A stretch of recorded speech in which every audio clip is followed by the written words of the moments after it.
Thomas Paine, Thomas Paine, Thomas Paine, Sam Adams, Sam Adams, Sam Adams, Benjamin Franklin, Benjamin Franklin, Benjamin Franklin.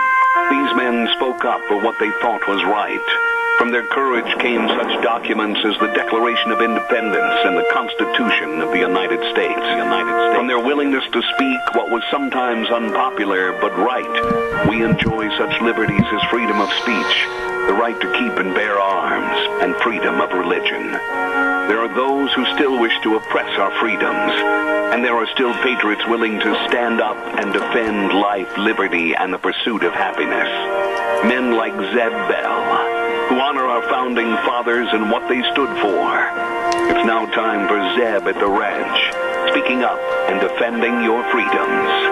Brought to you by Magic Valley Les Schwab Tire Centers and all of the other great advertisers on the program. And now, Zeb Bell. 2 more of the 12 commandments for seniors. You don't need anger management. You need people to stop making you mad. And I love this one. Your people skills are just fine. It's your tolerance for idiots that needs work. There you go. Morning, everybody. Here comes Kate Smith, and God bless America. On this December 1, Merry Christmas, everybody. And a good morning to you and yours. I'm Zeb Bell, sitting high atop the towers of the Zeb at the Ranch program, and welcoming you to the program for this morning with our main sponsor, our major sponsor, your Magic Valley Les Schwab Tire Centers, all 7 locations serving you with the best of tires and service, along with our friends at Burley Physical Therapy and Rehabilitation at 1263 Bennett Avenue, Suite 2 in Burley, helping you get back to being you. Right now, let's go to the phone line. I want a patriot with our Pledge of Allegiance. Good morning. Good morning, sir. I pledge allegiance to the flag of the United States of America and to the republic for which it stands, one nation, under God, indivisible, with liberty and justice for all. You are not going to believe one of my feature stories this hour. Hold on to your Wranglers, buddy. Talk to you later. Thank you. Yeah. Appreciate that. Hey, weather forecast right now next. Hey, Sean, would you check all the dials over there? It's kind of muffled coming down the line, just to make sure everything's okay, if you would.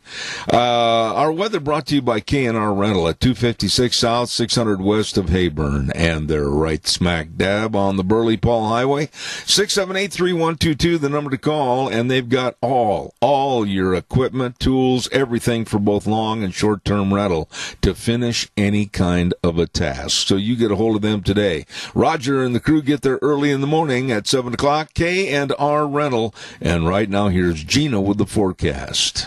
A relatively mild week as we begin December. Here is a look at your weather forecast.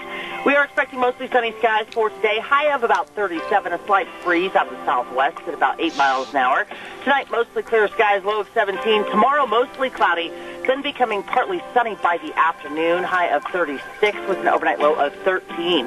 Thursday, sunny skies, high of 40. Friday, looking at a high of 41. That's look at your weather for Zeb at the Ranch. Appreciate it, Gina. Thank you very much. And the weather, of course, brought to you by K&R Rental. These are good people with all the tools and equipment you need to get anything finished. Right now, you better hurry. I think we're in store for some colder weather and snow. You stop over and give a call, 678-3122 to K&R Rental on the Burley-Paul Highway. Another quick reminder, and I've got to get in there. I'm getting thin on some of the clothes that I need, and that means I've got to stop over to Daryl's Cleaners at 1223 Albion Avenue in Burley. The best of dry cleaning, helping prolong the life of your clothes. Man, you paid a lot of money for them. Take care of them. And believe me, you're going to be so glad you did. And they can do your washing for you, too, if you don't have time. Wash, dry, fold your clothes just like Mama used to at Daryl's Cleaners, 1223 Albion Avenue in Burley. Stop in and see those good folks today. Caller, good morning. You're on the air. Well, good morning, Zeb. Hi, Keith. December 1. Yes, it is. But you know the date I'm looking forward to? December 7th. Pearl Harbor Remembrance Day. Yes. And guess what else? The enrollment period ends for this ridiculous thing that you have to buy insurance during a certain time period. That is really disgusting to me. And once you take a policy, you cannot change it. You cannot drop it. You cannot get a new one. What is wrong with the insurance companies? No, I'm not going to go there. I'm going to tell you why. If I don't know the whys and the why nots and the internal problems with any question or situation, I'm not going to comment on it because I'm not going to get into the Medicare issue. I'm not going to go into that. I mentioned to you a couple of weeks ago that if you had questions, you should contact your very reputable insurance agent and let them help you and discern what the problem is. I'm not going to hang that on the clothesline to dry because I'm not qualified to say what's wrong with the industry or what they're doing good or bad. I'm not going to do that, Keith. Well, I can understand your point of view because it's good. But, you know, the point I'm trying to get across is it's another one of our freedoms they've taken from us. Well, and, you know, there's a lot of things that qualify under the column of freedoms gone, lost, or adios. I agree with you. And I'm just really upset about what's going on with the purported lockdown that is happening in L.A. and New York and what Biden's team of so-called advisors, I think they're a bunch of chimpanzees in a zoo, are telling him to do after the first of the year or after the inauguration. I agree, but I'm not going to comment on a situation that A, I don't have the information, or B, I have not studied. Well, you know, once again, you're right. Well, I don't know about that. Okay. Right.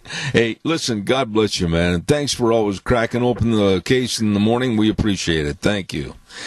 Good friend right there. Thank you, Keith. Nancy, we appreciate you. Hey, I want to remind you, too, about Ramsey Heating and Electric at 2600 Overland Avenue in Burley.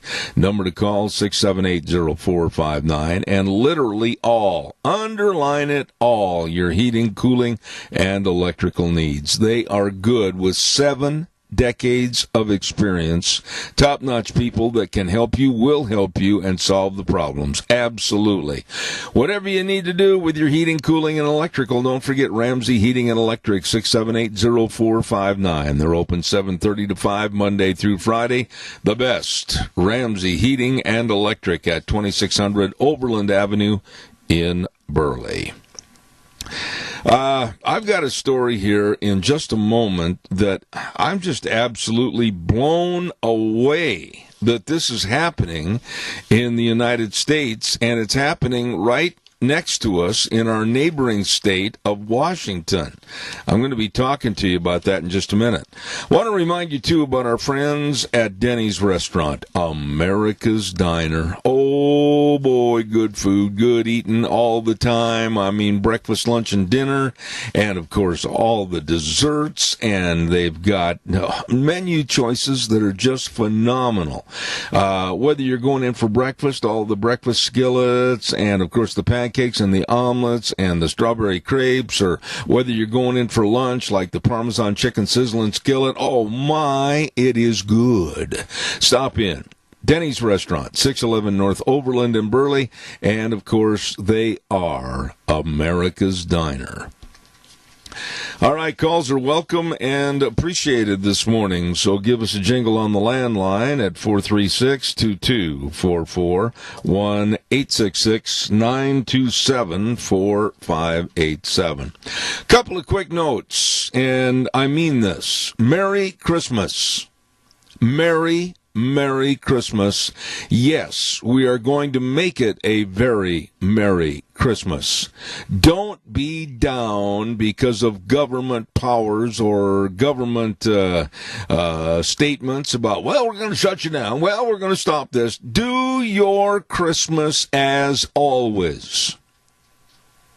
Let me say that again. Do your Christmas as always. Friends, family. And I'm going to say this, and I don't care who is offended by it. Sadly, for some of the elderly or whatever the position or case might be, this may be their last Christmas. So keep that in mind and keep the spirit and the joy and the true meaning of Christmas. Calls welcome, 436-2244, 1-866-927-4587. Before I get into this other story, I just want to I got to tell you about our dear friends at Dino's Septic Service. My, do they do the job that you and I don't want to do. That's right. I mean, Dino's Septic Service, they cover almost all of southern Idaho, and the best of septic tank pumping and septic tank and drain fields installed, water and sewer lines installed, sewer and sink drain lines cleaned. They've got the latest, like I said, of equipment, and they're ready to serve you. Don't forget, call them at 436-6526 or 678-1638. Twin Falls, 735-8281. With a big truck that says, smells cargo on the way, Dino's Septic Service. When I saw this story on the news, and then my lovely bride found some of the information pertaining to this story, I got to admit I was absolutely shocked. There is a group up in the Northwest, and that's where they seem to have started, and they're calling themselves the Sovereign Citizens. Now, you know what they do?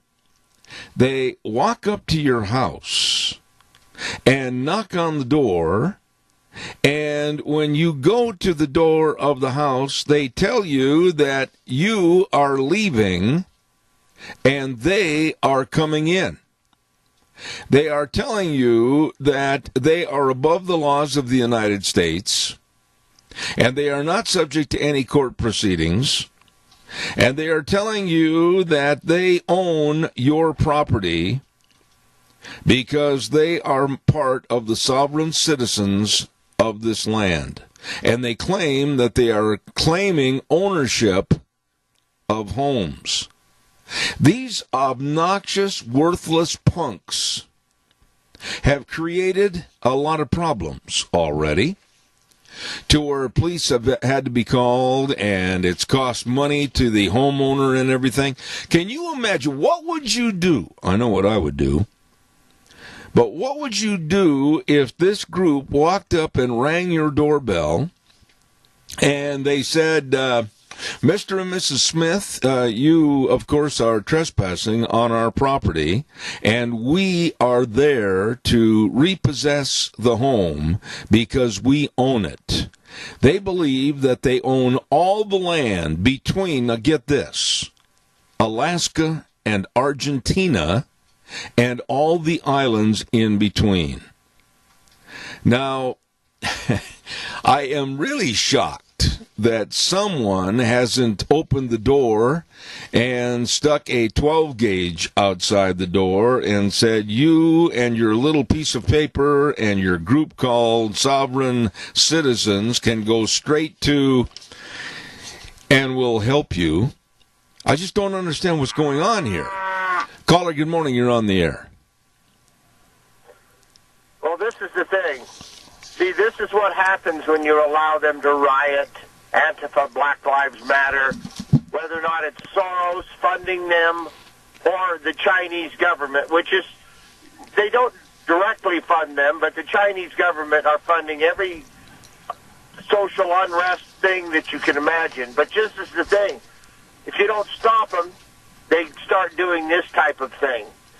I don't know if you remember watching Dr. Zhivago and how he came home after being, literally just kidnapped and forced to go into service in the revolution. And he came home, and I don't know if it was his parents' house or his home. I think it was his. And it'd been taken over, and some Bolshevik bee, she was rude, mean, and nasty, said, whatever it was she said, but this is what they would think.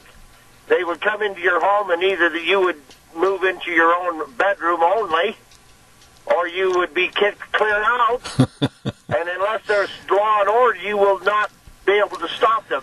See, This is the reason why the sheriff of each county, which is a sovereign county, and the sheriff has rights over and above the federal government and the state government to protect the people of his county. Yeah, but wait a minute. You just touched on something that is so important and integral to the story, that when we're talking about Seattle and we're talking about Portland, those are two hotbeds right now for idiots to claim that we should stop, stymie, and defund the police. What would you do as a homeowner if you didn't have anybody to call? I mean, you're going to be looking at the Old West right there, to where you're going to have to literally take the law in your own hands and get rid of these people knocking on the door demanding you leave your own home. Well, this is the sticky thing of it all. When my dad was a young man, Sheriff Pat Burns in Jerome County said, "Bob, the best thing you can do is shoot him." and see, now things have changed. Now you can be, end up in court defending your property if somebody actually got shot. Now, wait a minute, stop right there, because you're bringing up a really good point again. What would have happened with the story of the McCloskeys in St. Louis if these idiots were calling themselves part of the sovereign citizens, and they literally went up to Mr. and Mrs. McCloskey and said, "I know you're sitting on your porch. You think it's your porch. It's not your porch. It's our house. We're taking it over. Adios, hit the street." I mean, we're going to be looking at armed chaos in this country if we don't stop these people like a bug on a windshield. Yes, that's true. And this is the situation. I guess you have your arms, your ammunition, and I guess you check with your local police department or sheriff's department, and you get an actual idea of what you can do to protect yourself without ending up in court, which is a complete absurdity. But you can't even defend yourself. You can within a certain way. There is a group called the Concealed Carry Association, and they will insure you, and they will go to court for you if that occurs. But this is the situation. You have the right to defend your property, but I guess every situation is unique. Yeah, but do you? Do you? Wait a minute. Stop. Do you really have the right and the law behind you to defend and stop anyone from being on your property or trying to come in your home? I wonder what the law is going to do in most cases. You hit it a minute ago. It depends on so many various situations. And these creeps that are doing this have documents that they've printed up, and they've made them, they're forged, naturally. They look like the real court paperwork, and they're tricking people to leave their homes. Literally, there have been people that have had those papers in their hands, and they're in tears, and they're going, "Oh my gosh, we lost our home, we're out in the cold," and they've left their home. This is idiocy.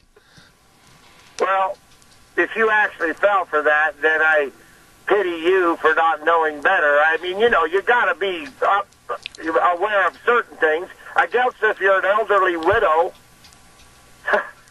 this is the reason why we have law and order. We have a sheriff's department, a police department, and this is what they're supposed to do, to protect and serve. I guess we the mayor runs the police chief, and we elect the sheriff. Yeah. And we hold their feet to the fire, I guess. One of the guys that they arrested up in Seattle, Randy, one of the guys, his name was Joel Fed. And he said to the police, and he made this statement to the press also, he said, "Who's going to tell me I can't take it? Who's going to come and take it from me? We're the law of the land. We are the landlords. We're the oppressed people, and we are the sovereign citizens. Holy smokes. What's going to happen if some of those 8-balls come over here to the state of Idaho and try this? I honestly think somebody's going to get hurt severely. Well, if you remember back in April or whatever it was, maybe it was later, Antifa, Black Lives Matter, they came to Coeur d'Alene. Yes. And they met in a parking lot up there, and they went to go downtown. If you've been downtown Coeur d'Alene, the citizens of Coeur d'Alene or that county had came, and they were armed, and they were packing, and they had them hanging over their shoulders, and they said, you come here, you're going to wish you hadn't. Amen. Antifa and Black Lives Matter. This is a true story. Yeah, I know it. They got back in their buses and cars and left. Yeah. Well, I said this before, and I really don't care about a liberal do-goody that's going to be offended by this, but there are going to have to be, in certain circumstances that are coming up in this country, some bloody noses to get the left to understand what is right and what is wrong. I got to run, Randy, but I so much appreciate your comment. We've got to, if there's any chance in hell, our president needs to fight to the bitter end, and the bitter end may not be bitter, and there may be a miracle here, and we may save him. I agree. We'll expose the filth and corruption, and maybe somebody will actually go to jail. It would be a real pleasure to watch that. Thank you so much. Appreciate it. Don't forget, caller, I'm coming. Don't forget your home is the one place where everything should be perfect, including your air. Ramsey Heating and Electric helps you achieve the perfect air you deserve with reliable, groundbreaking, award-winning Lennox products. Don't forget, call Ramsey Heating and Electric and check out the Lennox home comfort systems. You betcha. Call them today at 678-0459 or visit Ramsey'sOnline.com. Conditions apply. See dealer for details. Caller, good morning. You're on the air.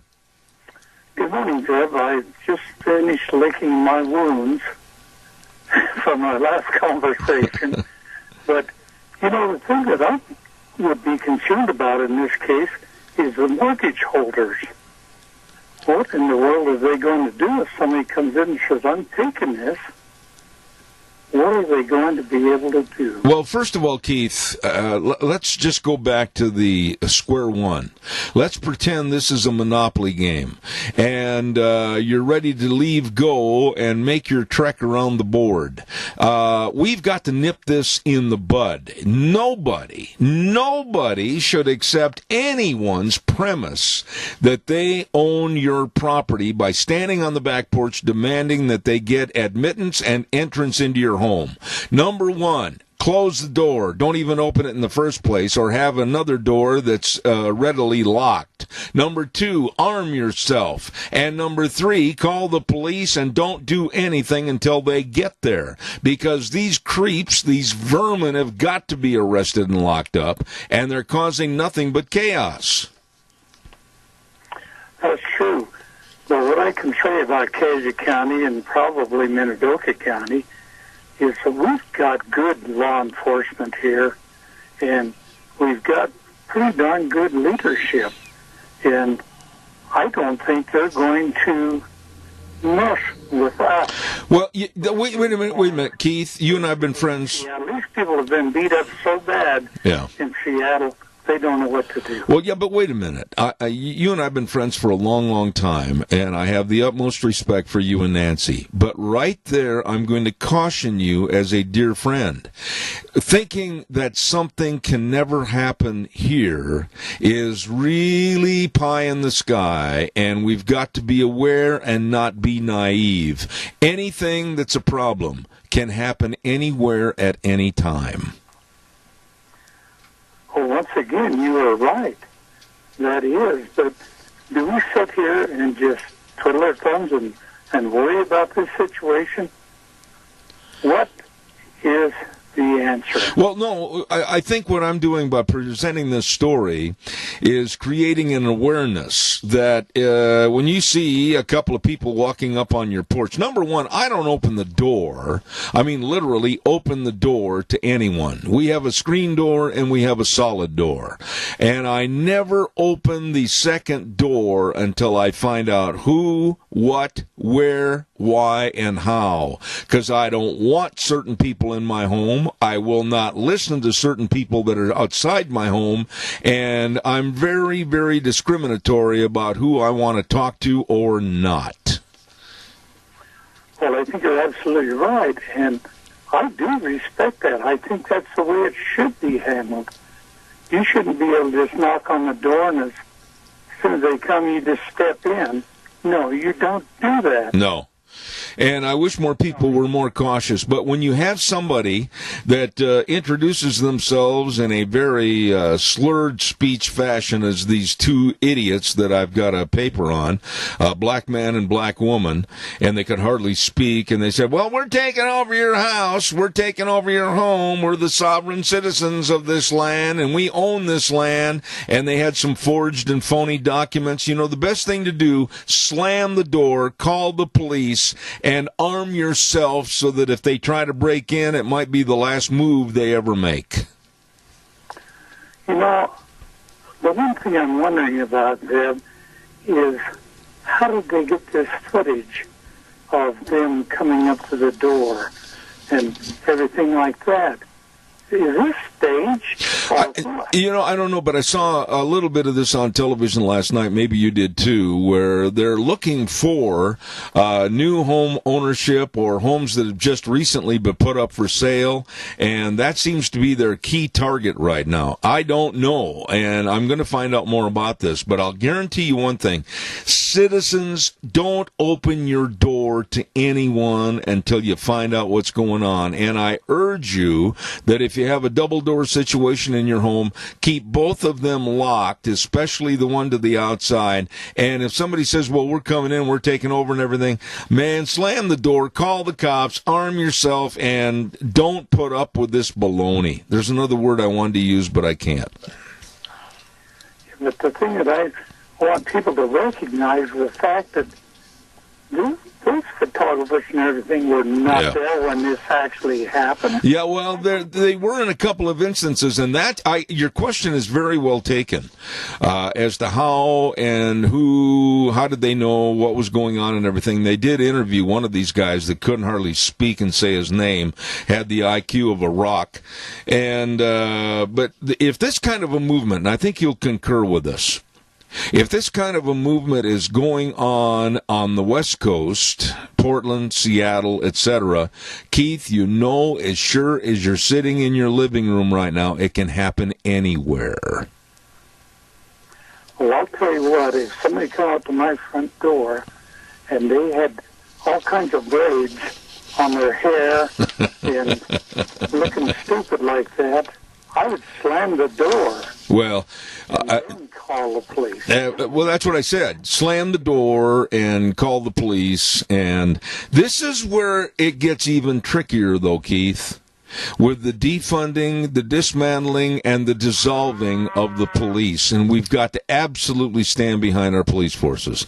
I appreciate your call. God bless you, man. I got another one waiting. Stand by. Thank you very much. Bye-bye. All right. Caller, I'll be right there. I want to remind everybody about Barry Equipment and Rental, Sales, Service, and Parts. All three locations are excellent, and they've got all the equipment you need. All the Bobcats in the various sizes, all the trenchers, all the scissor lifts. They've got all the Doosan wheel loaders and excavators for all the lifting and the digging and the carrying and the pushing. Oh, yeah.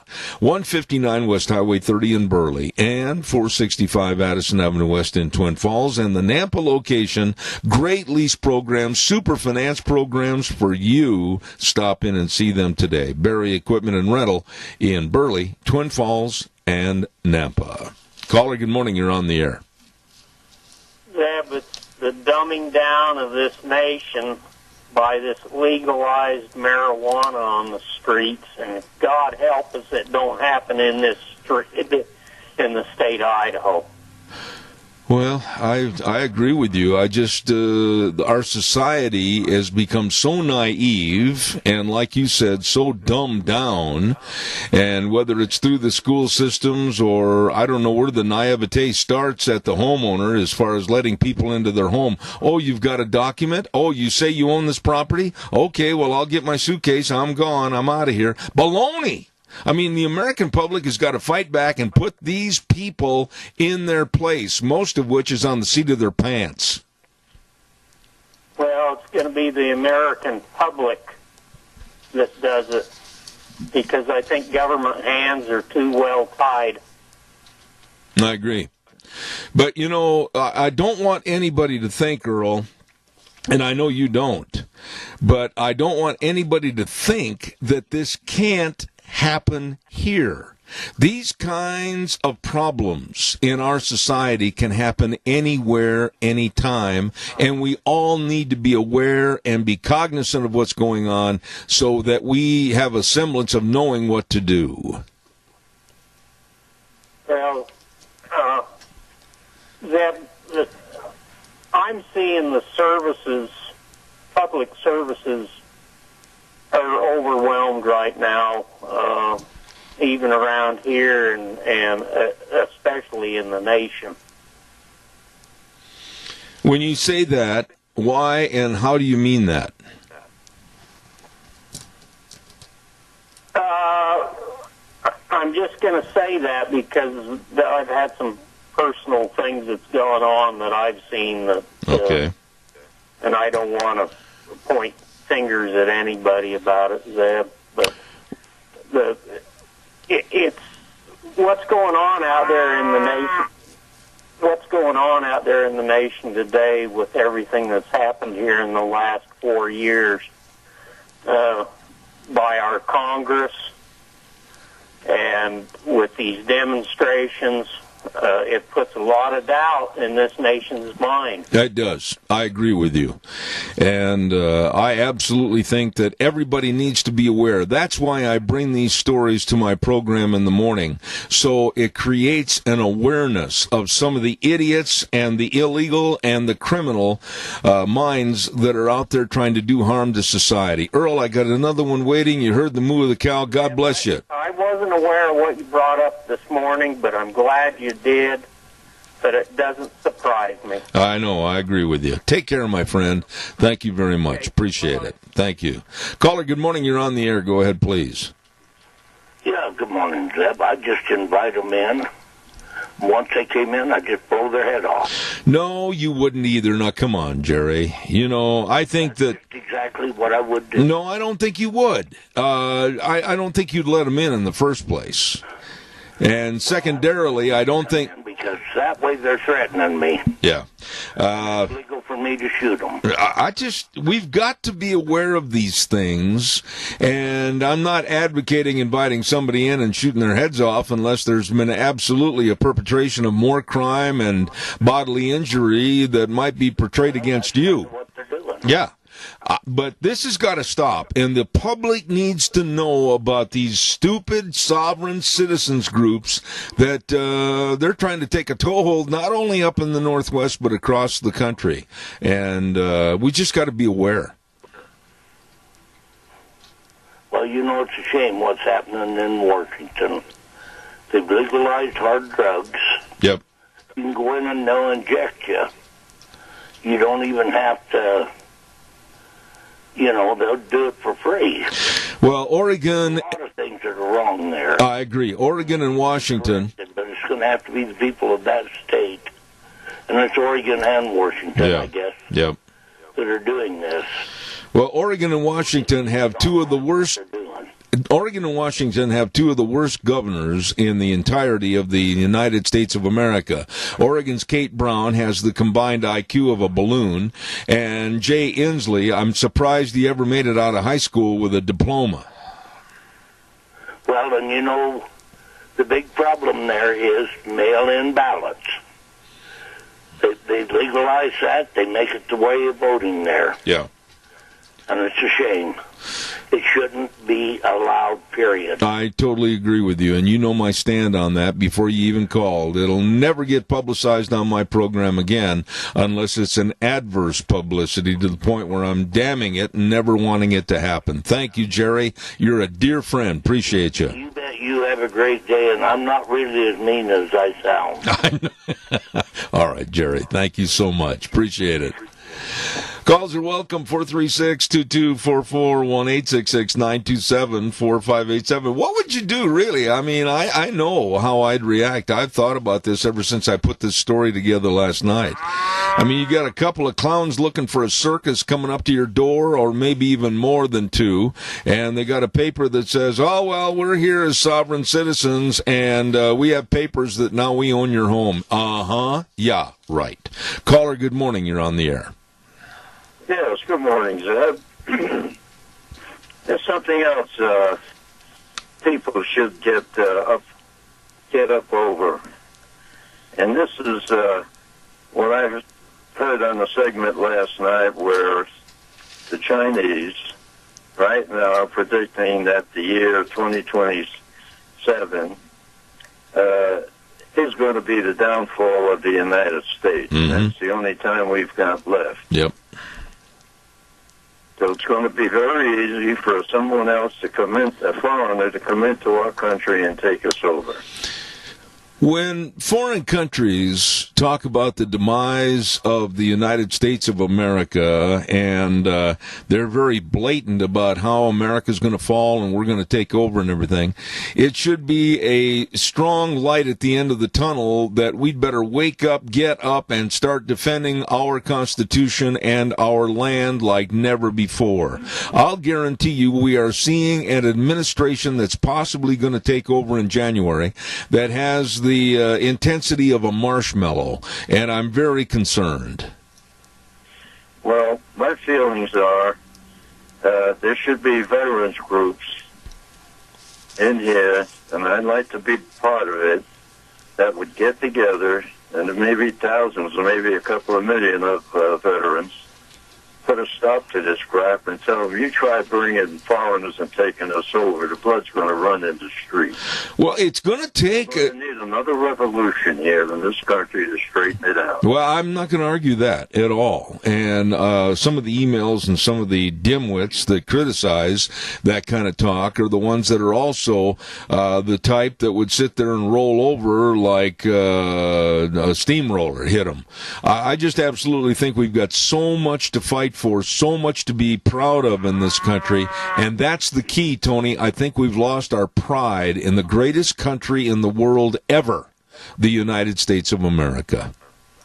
Well, we've been so busy over the years protecting other countries, and then we come back to our country and we figure somebody's going to take us over in maybe 7 or 8 years, and we won't be able to do anything about it. I'll tell you what, I wish there were at least 2 million Tonys that would be just like you and your personality. We'd all be better off. Thank you so much. Well, I wish at some point, Zeb, if their organizations are going to come together, Veterans for America, I'll join them. I know you would. And I'll tell you one thing. I know you got a little more birthdays than I have, but I'll guarantee you I wouldn't tangle with you. Thanks, Tony. God bless you, man. Well, okay. Thank you, Zeb. You bet. God bless you. Caller, I'll take your call before the weather. Go ahead, please. Yes, sir. Yeah, what needs to happen in the United States now is what happened in Athens, Tennessee. I think I said that name right, in 1946, where the people stood up and took back the government. Mm-hmm. Do you remember that? I do. I was going to ask you, Doug, are you calling on a different phone this morning? No, sir. It's really, I must be getting something down the line a little fuzzy or whatever. I apologize. What do you suggest we do? Now, let's go back to the square one real quick before I do the weather. What would you do, Doug Martin, if these people calling themselves sovereign citizens walked up on your porch and said, sir, you get out of here. We own this place. We're taking it over. What would you do? Well, I'm kind of leaning on the Jerry side. I'd invite him in, say, well, I'm going to go pack my suitcase. Why don't you guys go in and have a seat? And then I'd come down with a firearm, and I'd say, either one of you make a move. You better have an ID on you so we can notify your next of kin, and the sheriff will be here in just a minute. Well, there I would draw the line, not being a lawyer, but by inviting them in, you've lost a little bit of the power, whereas if they try to force their way in, then you've really got a lot of power to stop them. But I maintain that we're going to be naive about this kind of problem, and a lot of people listening are going to laugh about it, and they're going to say, well, it can never happen in my neighborhood. And you know what, Doug? That's when it does happen. Exactly. But it's my word against them on who invited who in. Yeah. But to think that they're printing up phony documents and people are falling for, and really a lot of people, elderly people, they don't know what's going on, and they see these people with documents and that say they're from the court and that all their home documents are false and they have to leave because they don't own the property. I can think of a lot of instances and a lot of people I've known in my life that are very timid and they probably would leave. Yeah. Yes, this is very true. But I need to get a sign at the end of my driveway that says, if you can read this, thank a teacher. Now you are within range. Yeah. But this is something that, the general public out there today, why, we've got to be so loving, and we've got to be so caring, and we can't protect what is ours. Why, we've just got to roll over and let whatever happens, happens. We've got to throw that feeling in the garbage and be very protective of our property and our families. Yes, and this is the result you get. These people like this are the result from everybody gets a trophy. You've got that right. And everybody has a theme song, and yours just went off. But, when you get everybody gets a trophy, nobody learns how to work hard to succeed. There you go. There you go. I mean, and that's it right there in a nutshell. Nobody, this younger generation, a lot of them are great kids, and I do have hope for this nation. But there's a lot of them out there also on the other side that, it's ours. I mean, why do we have to work for it when we can take it? There you go. Quickly give us the senior spiel, and I've got to run. No, you run. Hey, now. Everybody, let's do what we can for our senior centers. It's the Christmas season, so get a little giving in your heart. Put a gift for them under the tree and deliver it to them, whether it be some turkeys or find out where they buy their meat and go to that store and pay for a bunch of meat that they can come down and pick up. You're not talking turkeys, you're like Democrats, you're talking like the fowl kind. Yeah, the ones you eat, not the turkeys that wear the suits. There, I just wanted to define that. Thank you for that definition. But go there and eat, and you'll leave with a full tummy and a full heart. God bless you, man. Thank you so much.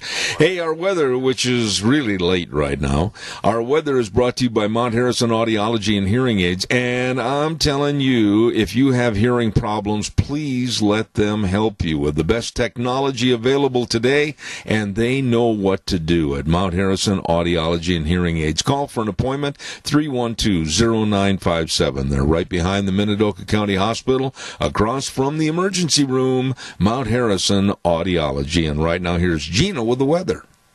A relatively mild week as we begin December. Here is a look at your weather forecast. We are expecting mostly sunny skies for today. High of about 37, a slight breeze out of the southwest at about 8 miles an hour. Tonight, mostly clear skies, low of 17. Tomorrow, mostly cloudy, then becoming partly sunny by the afternoon. High of 36 with an overnight low of 13. Thursday, sunny skies, high of 40. Friday, looking at a high of 41. That's look at your weather for Zebit Duran. Appreciate it, Gina. Pretty blue skies outside right now. Hey, listen, Mount Harrison Audiology and Hearing Aids. They can and they will help you. They provide the most comprehensive treatment available. All you need to do is take the initiative to call, make an appointment at 312-0957, Mount Harrison Audiology and Hearing Aids. Really nice people. Caller, good morning. You're on the air. Go ahead, please. please. Yes, you're talking about, we're the greatest country on earth, the greatest country that's ever been. Yep. We're the only place where this is, the Constitution we have is unlike anything else ever on earth and ever will be. That's right. And the rest of the world, the ruling elite around the world who are somewhat hidden, and lots of them are very cloaked, but the rest of the leadership you name me a leader in this world that would be on President Trump's side, and the free people, the patriots of America. So you would say to yourself, okay, well, Benjamin Netanyahu should be, I would think. Well, it wasn't, what was it, a day after the so-called election, and he was congratulating Joe Biden? Yeah. And so you say to yourself, it's literally Trump, the 75 million of people who voted for him, us against the world. It is. Whoever else there is in this country that are patriotic, elected officials, unelected officials, and the people. And that's it. No, I totally agree with you. I think that what Trump did, and I'm not trying to speak for his administration or anything else, but what Trump did is prove that a person that is not a politician can go in and run, I think, our country in a much better fashion and let the world be noticed, taken on notice, that they're not going to take anything as far as guff from other countries. They're going to pay their fair share. They're going to live up to their various agreements, and if not, we're going to pull the plug on them. And that's what Trump did in simplistic terms. And they don't like that. Well, at this point, we're still fighting the battle of the, the election. And whether or not I'm in Mountain Home or I'm in Pocatello, everybody's very concerned. In fact, in some cases, they're very depressed. Mm-hmm. And they're just trying to, remain hopeful that Sidney, Powell, Linwood, and others will figure out a way to prove that this thing is a sham when we know it is. But proof is not an easy thing to do. But, again, there are no leaders in this world that appreciate America's, Constitution, the freedoms we have. And free market capitalism is what keeps things rolling. I agree. Don't sell your advertisement to anything but a free market capitalist. That's right. And that's what keeps us rolling. And that's the only thing that's going to save us, even if we do elect dim-witted Joe. Well, I'll tell you what, you know as well as I do that Biden is just basically the front man right now for the rest of the theater that's coming up from behind, led by Kamala Harris. I got to run, Randy. Thank you so much. I appreciate it. Thank you. Want to remind you, as I almost dropped all this pile of papers, my organizational skills are lacking this morning. I want to remind you about your Magic Valley Les Schwab Tire Centers. All 7 locations serving you with absolutely the best of tires for your vehicle. All the different tread designs, and of course, you name it, they've got all the sizes, everything, so please stop in today. We are not going to be blessed, I don't think, with this kind of weather all through the winter. We're going to see the muck and the yuck and the slush and the ice and the snow, so be prepared for it. Stop in and see them today. Don't forget, too, the best of brake service, front-end alignment, shocks and struts, and batteries. And I urge you to get a battery check. We're going to see colder temperatures, and you don't want to go out in the morning and just have, surprise, you're not going anywhere. Check your battery today. Stop in and see any one of the 7 locations, James and Buell, Dan on Pole Line in Twin Falls, Lane and Rupert, Mike and Jerome, Dave on Blue Lakes and Twin, the Twist family in Paul, and of course my buddy Trent on Overland in Burley, your Magic Valley Les Schwab Tire Centers. Had a lot of stories I wanted to get into this morning, one of which was Ezekiel Emanuel. He is the brother to Rahm Emanuel. There's a couple of dandies. There's some bookends that need to hold up comic books. He has come out with a statement that he wants to limit or not provide the COVID vaccine to people 75 and over. He calls it rational and rationed health care. This is so evil, creating a hemlock society to where those that are in power can say, you die, you live, you die, you live. I'm telling you, I'm going to go into this a little bit more tomorrow, but I'm just sickened by this. The Emanuel brothers, they're not what their name implies, let me tell you that. We're going to take a little break. I need to cool off and cool down, and we're going to come back next hour with the American Energy Alliance, Dan Kish, and then at 9:30, we're going to be talking to Joe Lopino Esposito with the Pacific Legal Foundation. You don't want to miss this, talking about our Constitution and how the government is trying to infringe on everything we do. Don't go away. I'll be back in 7.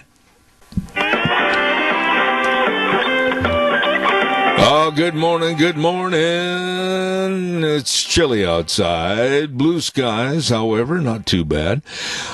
We, of course, Zeb at the Ranch, brought to you by our major sponsor, your Magic Valley Les Schwab Tire Centers, all 7 locations serving you with the best in tires and service. Also, our friends at Burley Physical Therapy and Rehabilitation at 1263 Bennett Avenue, Suite 2 in Burley, helping you get back to being you. Right now, this good word for Western Waste. From the canyons of the Snake River and all across southern Idaho, we're all at your disposal. Western Waste Services, we care about our community, our resources, and this free land. Western Waste Services is lending a hand, always at your disposal. Western Waste Services. Oh, I'm telling you, they do the job. They do the job of taking care of your garbage. They are always at your disposal. Give them a call today. Get on the route service, especially this time of the year, to get rid of your garbage. Oh, my goodness, 734-6969. Western Waste Services. You give them a call today. I want to also give a great big shout out and a thank you to Nick and the whole staff, all the people. They have got the nicest people working at Burley Physical Therapy and Rehabilitation at 1263 Bennett Avenue, Suite 2 in Burley. Oh, you make an appointment and they can help you get back to being you. 678-1191. 678-1191. They've got the latest in all the exercises, and they've got the hydrotherapy pool. Oh, don't put it off. Please, if you're aching and paining, please give them a jingle. They can, and they will help you. Burley Physical Therapy and Rehabilitation at 1263 Bennett Avenue, Suite 2 in Burley, 678-1191. Want to also say, and I bet you old Dan's going to be chopping on the bit, I'll be with him momentarily. I want to remind you, your home is the one place where everything should be perfect, including your air. Ramsey Heating and Electric helps you achieve the perfect air you deserve with reliable, groundbreaking, award-winning Lennox products. Call Ramsey Heating and Electric today and check out a Lennox home comfort system for your home. It doesn't get any more perfect than that. Call Ramsey 678-0459 or visit Ramsey'sOnline.com. Conditions apply. See the dealer for details. One more good word on this Tuesday, December 1. Hanson Mortuary at 710 6th Street in Rupert. I had a chance to visit with Joel Heward yesterday. What a nice man, along with his family and staff, serving you at 710 6th Street in Rupert. And when there's the passing of a loved one in your family, don't forget that Hanson Mortuary always providing the families they serve with the best possible support and comfort, and always upholding the highest ethical standards with unquestioned integrity. Please, the number, you remember this, 436-5636. Hanson Mortuary in Rupert. And Joel Heward also serving you and your family at Morrison Payne Funeral Home on East Main in Burley. There is a gentleman that's on every Tuesday that absolutely is in my opinion, most knowledgeable about what's going on or not happening in the world of energy, and he's with the American Energy Alliance, and I say good morning to Dan Kish. Good morning, sir. Good morning, Zeb. Dan, the more I look at this administration that's possibly going to take over in January, the more that I look at the different seats that are being filled with cabinet members, and of course John Kerry, Lurch from the Addams family, taking over the energy program, I am really concerned about two things. Number one, it's going to be a return to the Obama administration and all they were trying to do, and it's also going to really hurt our economy and rural people that are in agriculture, rural people that are involved in maybe seniors on fixed incomes, maybe people that work making a living on the road. I'm not looking at too many good things with the price of fuel or the availability. What are your thoughts? Zap, my thoughts are exactly the same. I'm just, I look at this, and you've got him talking about Janet Yellen, who was head of the Federal Reserve, who supports a carbon tax. You have a guy who is with his Council of Economic Advisors, who, and she's being talked about as the Treasury Secretary, so she'd have a lot of say about how people invest and that sort of thing. A guy at the Council of Economic Advisors who is who's been with a very liberal think tank who believes that price of gasoline should go up significantly so people would drive less. The head of OMB that he's proposed comes from John Podesta's group, which was funded by George Soros, which is dedicated to driving up the cost of conventional American energy and replacing it with much more foreign solar panels and the like. I mean, it is honestly, it's my worst nightmare, or the worst nightmare of those people who happen to think that American energy is better than foreign energy and that cheap energy is better than expensive energy. You know, Dan, it is absolutely becoming apparent to me, more apparent every day, as to why the Democratic Party chose the logo of a jackass, because they prove that the way they act. Well, it's very interesting. I mean, a lot of these people are retreads from the Obama administration, yes, who couldn't get done in the Obama administration what they really wanted, and things have gotten a lot worse since then. They've gotten a lot. The car is way over into the left lane, and so it's kind of scary. You know, they're talking about policies that would be designed to force people to live in cities and you know, walkable 10-minute, 15-minute walkable cities. A lot of people can't walk around. I know you've got your challenges, Zeb. A lot of people do.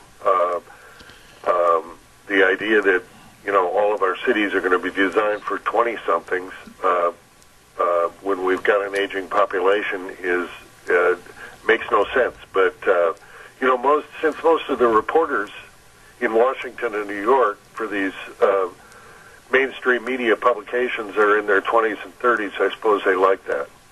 Dan, you brought up a couple of points of interest that I want to elaborate on a little bit.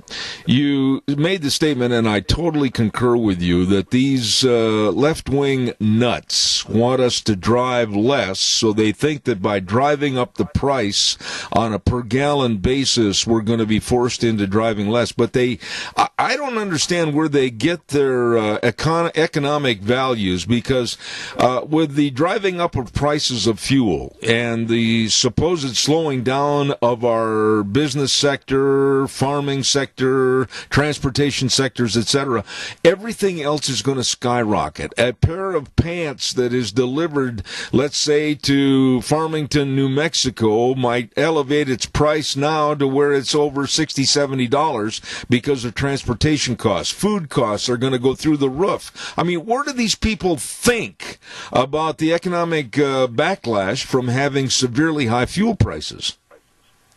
Well, the interesting thing about this, Zeb, and I think we saw it in this election, the fact of the matter is that there are a lot of people who don't understand the way a huge number of Americans live. You know,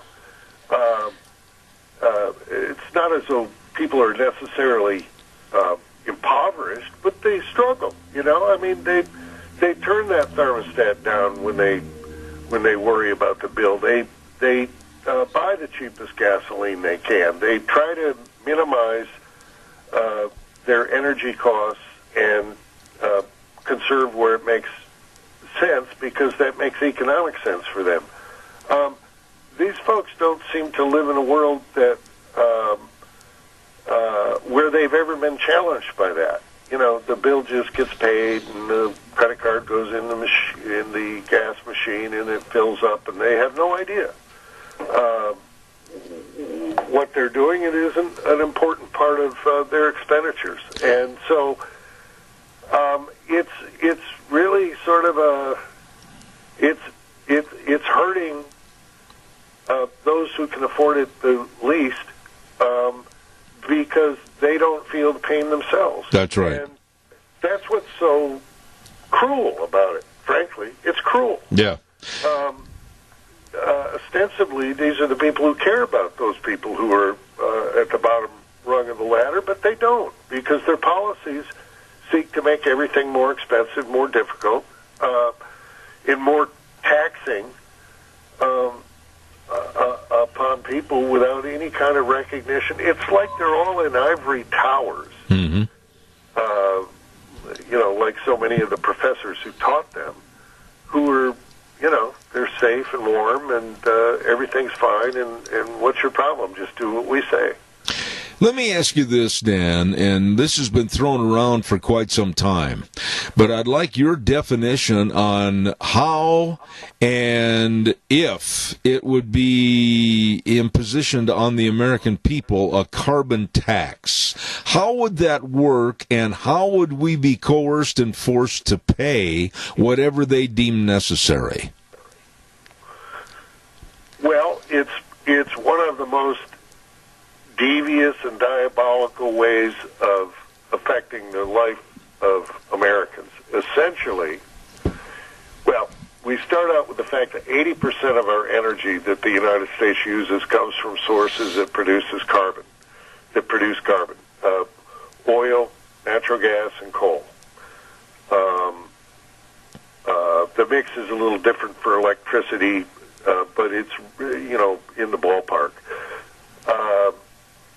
So all of our transportation basically produces carbon dioxide. So what you do is you would put a price, just pick one out of the air, on a ton of carbon dioxide that's created from the combustion whenever you burn anything. And theoretically, this could apply to wood as well, because anytime you oxidize something, it produces carbon dioxide. And that price would be paid by the producer, who would ultimately pass that on to the consumer. So an oil company would be charged a certain amount for however many barrels of oil they produce, so many million tons of carbon dioxide, then they would have to recoup that from the consumer. Now, what they say is they give that money back to people, but if you believe that, I got a bridge for you. There you go. They want to use that money to buy Chinese solar panels and make us put them all on our roofs. So, and electric cars with batteries and engines and things like that made in China as well. So, that's the way it would ostensibly work. And here's the real diabolical part. hurricane, or if the government decides they want more money, or if they want more control or whatever, they just say, hey, we just produced, our scientists just produced, and we know they all follow the science, right? Mm-hmm. Our scientists just reported that it's even worse than we thought. So we're going to have to raise that carbon tax so we produce less carbon. And here's the fact. In 2019, the United States reduced its carbon dioxide emissions by 150 million tons, while China increased its carbon dioxide emissions 319 million tons, over twice as much as we reduced. So we're leading the world in reducing our carbon dioxide emissions largely by switching from coal to natural gas for our electrical generation.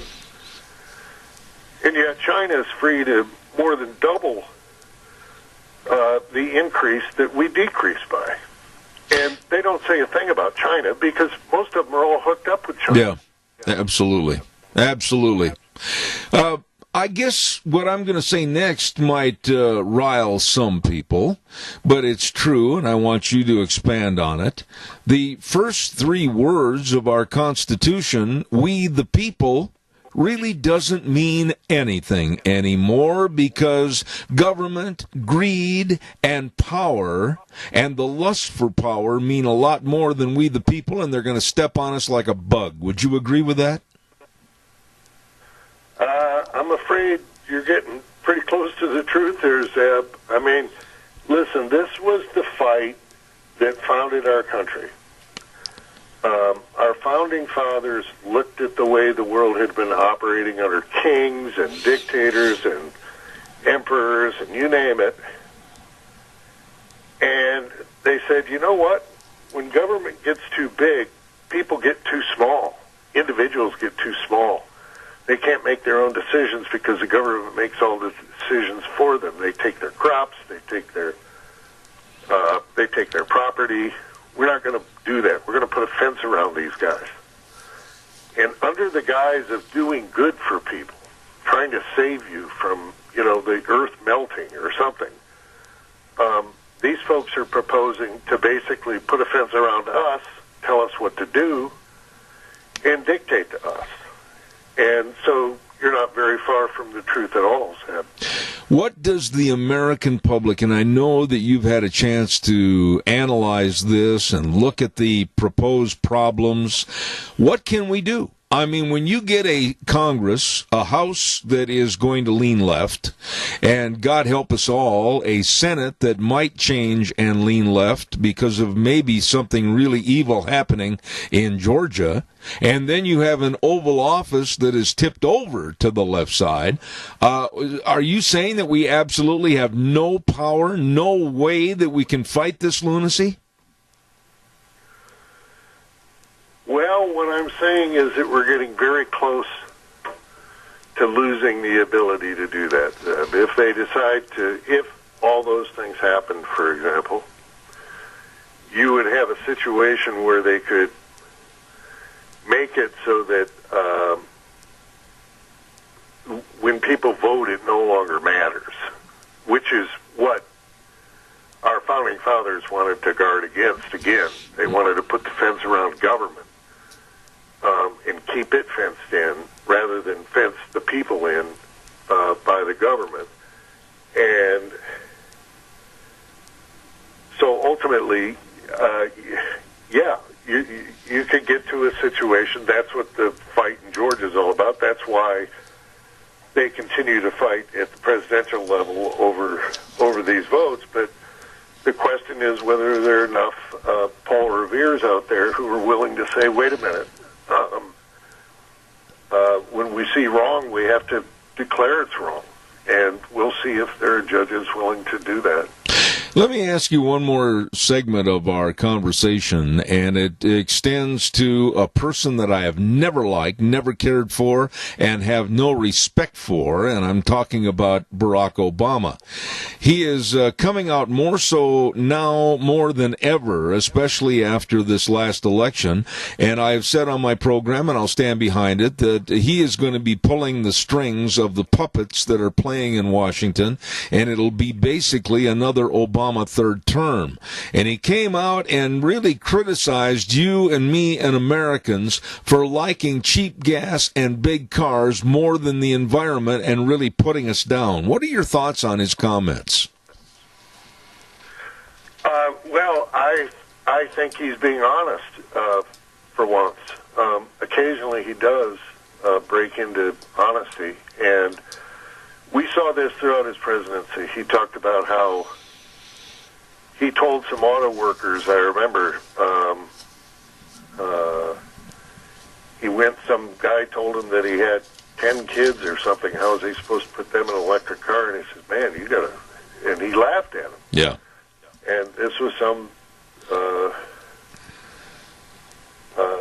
guy who needed a big vehicle because he had a big family, and he basically mocked him. Yep. I mean, remember, this is the guy who said that, bitter clingers cling to their Bibles and guns. Yep.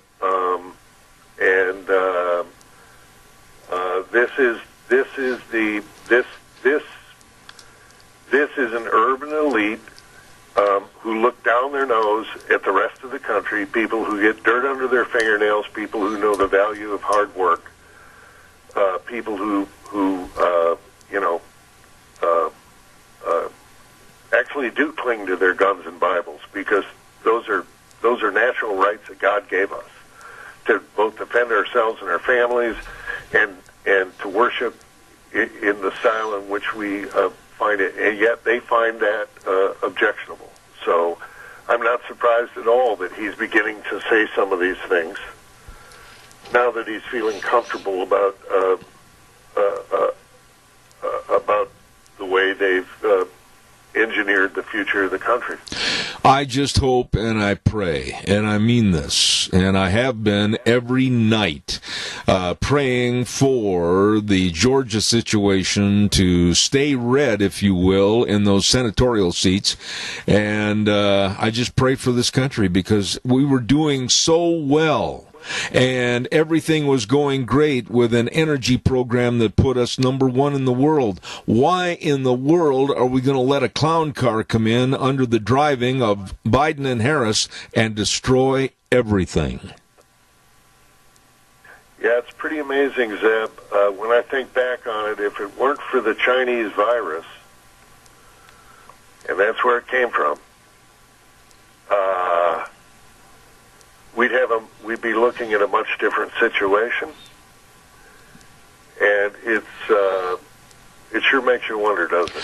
Well, there's too many I's that have been dotted and T's that have been crossed, and I'm not a person that's going to bend towards any radical theory, but I'm going to tell you this much: all the checkers are on the checkerboard, and I believe that virus from China was very well timed.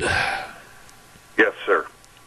Dan, I want to tell you how much I appreciate your commentary, as always, regarding energy. Dan Kish, and I extend to you a very, very Merry Christmas, and week by week as we draw closer, we'll look forward to having you on the air. God bless you, man. Thanks so much.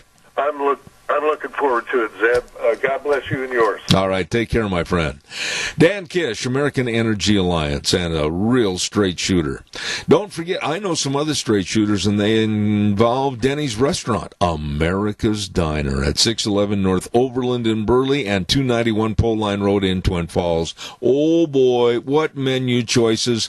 I'm telling you, you go in, you sit down, they hand you the menu, and then you've got a big problem because everything is so delicious. Whether it's breakfast, lunch, dinner, or all the desserts, I mean, absolutely phenomenal choices, and really, really nice people serving you at America's Diner. Denny's Restaurant, 611 North Overland in Burley. You stop in and see those good folks today. Don't forget to our dear friends at Let's Ride. Good morning. Get your motor running at 270 Highway 24 between Rupert and the World, serving you. And they've got all the snow machines. Get out of Dodge City, head for the hills, and enjoy. I mean, look at the beautiful scenery out there that God's given us, and get out of town. Let's Ride, 270 Highway 24 between Rupert and the World, and they're open Monday through Friday, 9 to 6, Saturdays, 9 to 2, and along with all the snow machines, they've got all the accessories, and believe me, they've got a super service department to keep you running at Let's Ride, where the fun is sold. You stop over and see them today. And if you're over in that area, I would highly suggest you make a call to my dear friends and then stop in for an appointment at Cameron and Siemens Insurance, Highway 24 in Rupert. Life insurance, health insurance, retirement planning, employee benefits, so much of this and more for you, your family, and your business. I urge you to call 436-4424. That number again, 436-4424. Dedicated and very devoted to serving you, Cameron and Siemens Insurance. Really good people. One more good word, and then I'm going to go to my next guest. And I want to remind you, your home is the one place where everything should be perfect, including your air. Ramsey Heating and Electric helps you achieve the perfect air you deserve with reliable, groundbreaking, award-winning Lennox products. Call Ramsey Heating and Electric today and see how you can get a Lennox home comfort system in your home. Call them at 678-0459 or visit Ramsey'sOnline.com. Conditions apply, and see dealer for details. Right now, we're going to go to the phone line, and we have a gentleman that is the Deputy Legal Policy Director for the Pacific Legal Foundation. His name, Joe Lopino Esposito. Good morning. Good morning. Thanks for having me. Well, you're welcome. Pardon me for choking there for a minute. I've got a little bit of a cough and a cold, so bear with me. Joe, let me ask you this. I am really, really concerned, and I'm a very strong, staunch, conservative right-winger and proud of it, won't back up for anybody, that our Constitution is in jeopardy of being crumpled up and thrown away. Do you think I'm wrong? No, I think in a lot of ways you're right. You know, we're particularly concerned at Pacific Legal Foundation about a real problem with the separation of powers that's happening right now on these mandates when it comes to governors shutting down states and really having no regard for the Constitution and the way that they actually should be writing laws and making changes in this regard. Well, okay, Joe, how are they getting away with it? Why aren't people standing up and saying no to Whitmer, no to Cuomo, no to Newsom and others? That's not part of the Constitution. It's not a law. You can't do this. Where are the people to stand up and say, you're not going to pull that one off? Well, I think you have them in a few different ways, right? You have some groups like ours. We're a public interest legal firm. We are suing the state of California. We have a client who is a mini golf owner, and for some reason, it's pretty unclear, they are not allowed to reopen.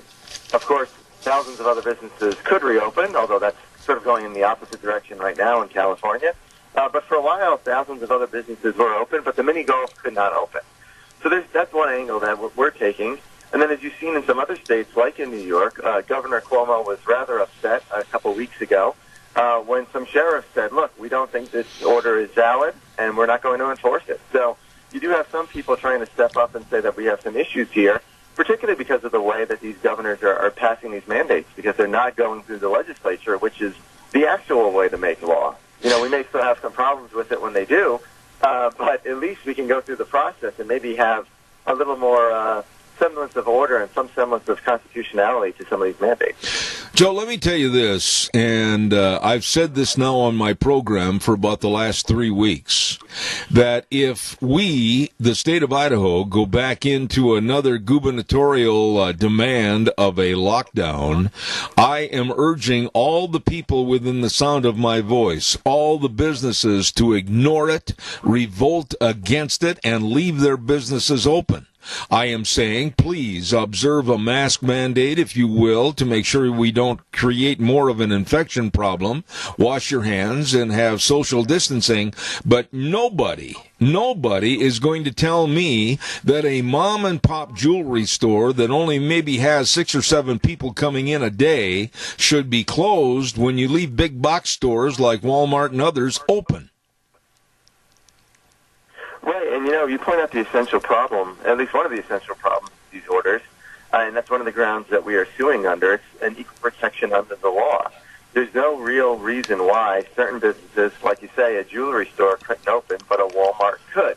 Now, government, and these governors can give reasons why they think it's appropriate, but that's not really good legal justification, and I think that's where they've run into problems again and again. And like you said, I think in a lot of places, I guess I can give some credit where it's due. In the city of Chicago, they said, look, we're not enforcing these laws. There's no law behind this. We are going to put out recommendations, right? The CDC itself, that's a whole other issue because we start talking federal. But the CDC guidelines are saying, here's how you can best stay safe. They're not saying if you do this, you will die. They're not making it dire straits. What they're saying is this is what we know with the information we have now, and this is how you can remain safe. And I think you would have a lot of business owners that are able to do that really easily in a lot of ways, whether it's through masks or circulating of air or whatever else they feel is appropriate. And then people are enabled to then go into these areas that they are comfortable going into or not going into and let people decide. And that's the essential problem when you do these things by mandate with no buy-in from other branches of government, and furthermore, no real review from the judiciary branch in a lot of states. Joe, let me throw this at you. I am very adamant in my belief and my faith of religion and my church. And when I have a governor, not me personally, but we have a governor in New York like Cuomo that made threats to various denominations if they opened up their churches, etc. This is way beyond the pale, and that governor needs his hands slapped severely with a ruler. I'm fed up with the stepping over our Second Amendment and dictating, and that's what it's coming to. Right, and I think in a lot of ways, this is the essential problem that you have when governors do this just by fiat and not by real review. So what Pacific Legal Foundation is proposing in a number of states is a model bill that says, look, of course, governors have some emergency order rights and some ability to pass emergency orders when the hurricane is coming in if you're in New York, let's say, right?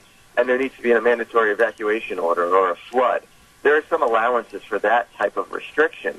But when it comes to something that's been around for, what are we in, month 9 now, it's no longer an emergency, which is not to say it's not serious, but it's not an emergency. That's There's right. now time to actually evaluate the law, evaluate the best ways and the best practices so that you don't violate constitutional rights, particularly religious rights, as you mentioned. And as you saw, the Supreme Court, the U.S. Supreme Court said, this was invalid and these orders at least need to be stopped temporarily, so that way it would discourage the governor from doing it again. And that's an essential part of what our model bill says. Not only should the governor have to yield to the legislature after within 30 days to get approval from the legislature to actually give it the force of law, any of these mandates, but furthermore, the courts in that state should be told that they should take these orders on expedited review, so as soon as they can, and actually review them under something we call strict scrutiny, to say, are you doing these orders in order to protect public health and safety in the most narrowly tailored way as to not infringe on other rights? Joe, I have a lot of friends all across the United States, and I called one of my friends that I've known for 35 years up in the state of Oregon, and he, of course, is having to suffer with the idiocy and incompetency of Governor Kate Brown making a mandate statement saying at Thanksgiving, if you have any more than 6 people in your home, we're going to send law enforcement over and either write you up or possibly take you to jail. I mean, this kind of incompetency and Gestapo-type attitude. I can tell you this, my friend had 26 people in his home for Thanksgiving, all family, sons, daughters-in-laws, etc. And he told basically me, if they want to do it, bring it on, because he's not going to stop his celebration and commemoration of Thanksgiving. Yeah, and I think a lot of people, particularly in Oregon, what you saw there, is very unfortunate because they've given the governor a little bit too much power. And again, if there was a real reason to have an emergency, not just saying this is a serious public health and safety concern, but if there is really an emergency where something needed to be done right away, that's one thing. But the fact that she had ample time to threaten criminal penalties for people and essentially telling others to rat out on their neighbors if they're violating these laws, or excuse me, these orders, she's treating it as if it is a law that can be enforced in the same manner. And that's where we get into very dangerous territory.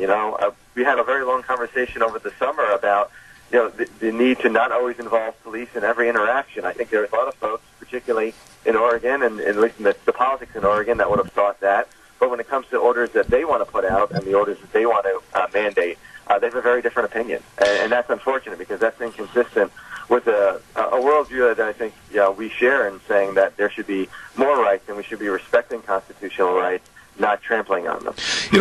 Joe, we've got a call with a question, but I want to say this and give me a short response. They are toying with people's lives. They're toying with people's emotions. They're toying with people's marriages. They're toying with people's businesses that are about ready to go under. I mean, how long are they going to play us like puppets on a string because the American public is suffering for this idiocy? That's the biggest concern that I have going forward, that if we don't see changes like the acceptance of something like our model bill or something similar, where governors are going to be told, look, you cannot just run under emergency power constantly. You cannot have a governor just unilaterally control the entire state, or for that reason, even a mayor control an entire state. Mm-hmm. Or even worse, in some states, like in Michigan, there are now no more executive orders from the governor. They're all now orders from her health department, saying that this is what we must do. So now we've gotten down to the unelected officials passing mandates on all of the people of the state. And that's just wrong. And it's inconsistent for businesses to operate, and it's really, frankly, inconsistent for just individuals to operate and go on with their lives.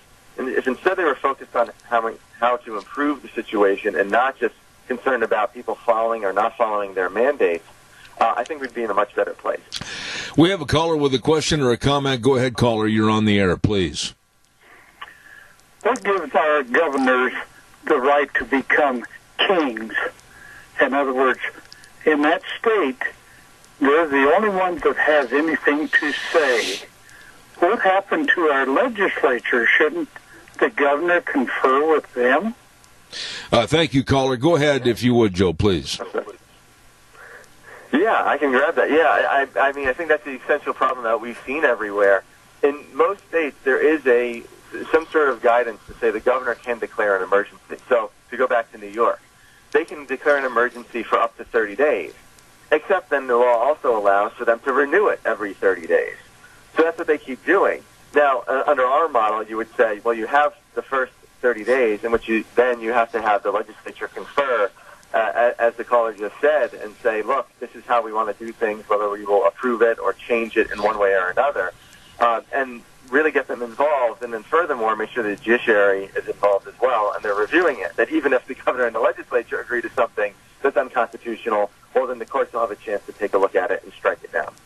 To go along with what the caller just asked you and made the statement about, Joe, I've always maintained that if you allow power taken, power will always be kept. How do we take it back and right this problem with these governors like Whitmer and Cuomo and Newsom and others that have just absolutely stepped out of bounds, but it's their basketball and they're going to go home with it? Right. I think they're testing the outer limits of what their power is right now, and I think we are starting to see the response. I think the Supreme Court ruling that came out, I guess it was right on Thanksgiving, saying that those orders were invalid in New York is really a big, big first step. I think that's the way it's going to have to be litigated, is through the courts, whether it's the Supreme Court or the individual state courts, to say that, look, the governor's emergency power in a very limited time and scope is appropriate. But as you approach, we're getting closer and closer to the 1 year mark here. If there's a year-long emergency, well, I don't think we can call that an emergency any longer. And I think that's the way we're going to have to decide these things. It's going to be in the courts for them to determine that there's no way that the legislatures intended to give governors and absolute power over such a long period of time. I'm not trying to paint you into a corner here, Joe, because we've never met before, but you got to bear with me just a little bit. What would you recommend to my audience? Because I'm one of these kind of people that's, if it's against the Constitution and it's not law, I'm going to thumb my nose at these imbeciles that are trying to dictate to me. Am I right or wrong? Well, I think you're right, and I think the way to most effectively do it, in a lot of ways, and sort of what our model is kind of, proposing, is that if people are working with their state legislator, whoever their local legislator might be, saying, look, we need you guys to get back in session. There's always a mechanism to either call yourselves back in session or to have the governor call people back into session and say, look, we are going to pass a law to somehow amend the emergency powers here. This is the way you need to do it. We cannot just have the governor ruling for this long without our input. So I think it's sort of the initial step, and where people, I think, can get involved, is to talk to the legislators and say, we need you to step up. We need you to be a co-equal branch of government, because otherwise they're just letting it happen.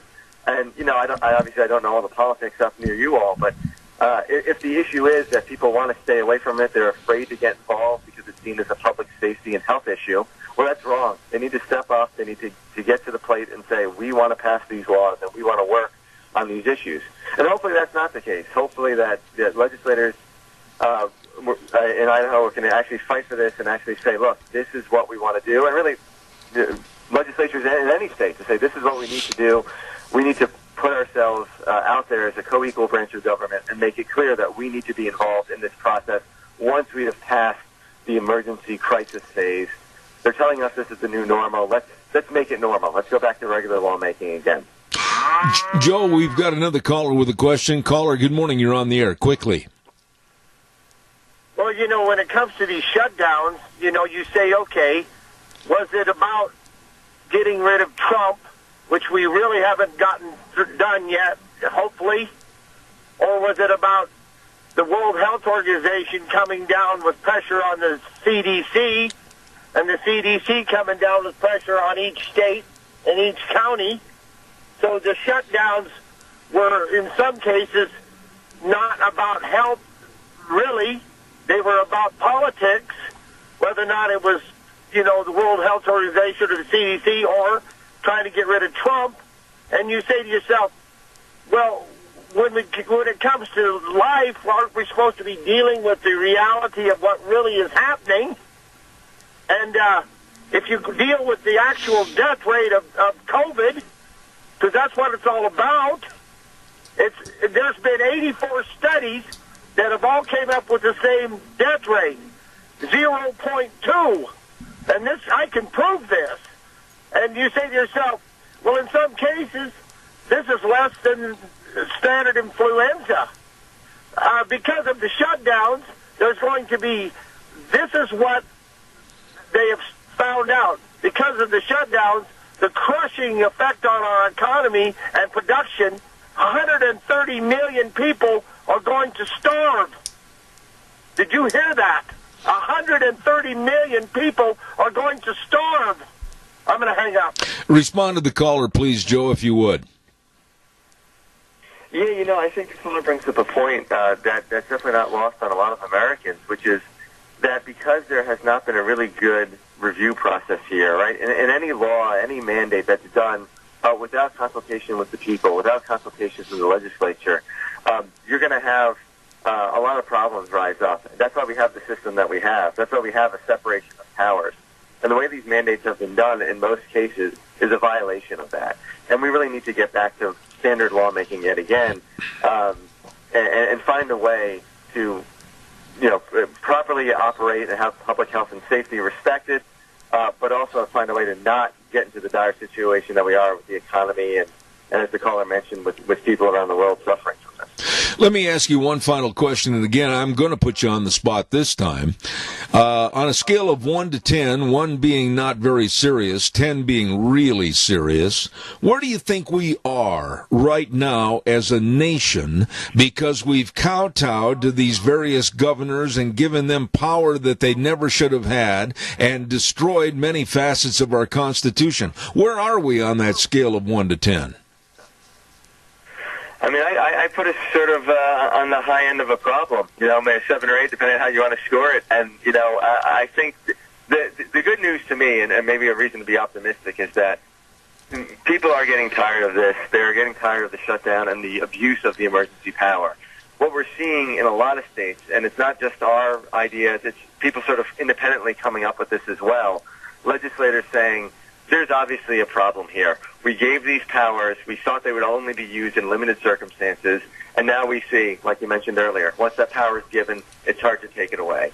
And that's what they need to start doing. Because we do have a strength of the system where we do have the separation of powers that can be doubled down on now to say, look, legislatures need to step up and take back some of the power here and find a way to protect health and safety, but not violate the Constitution. Amen. Whether it's because of the abuse of power generally, or when it comes to individual constitutional rights, like we saw in the case in New York. Amen.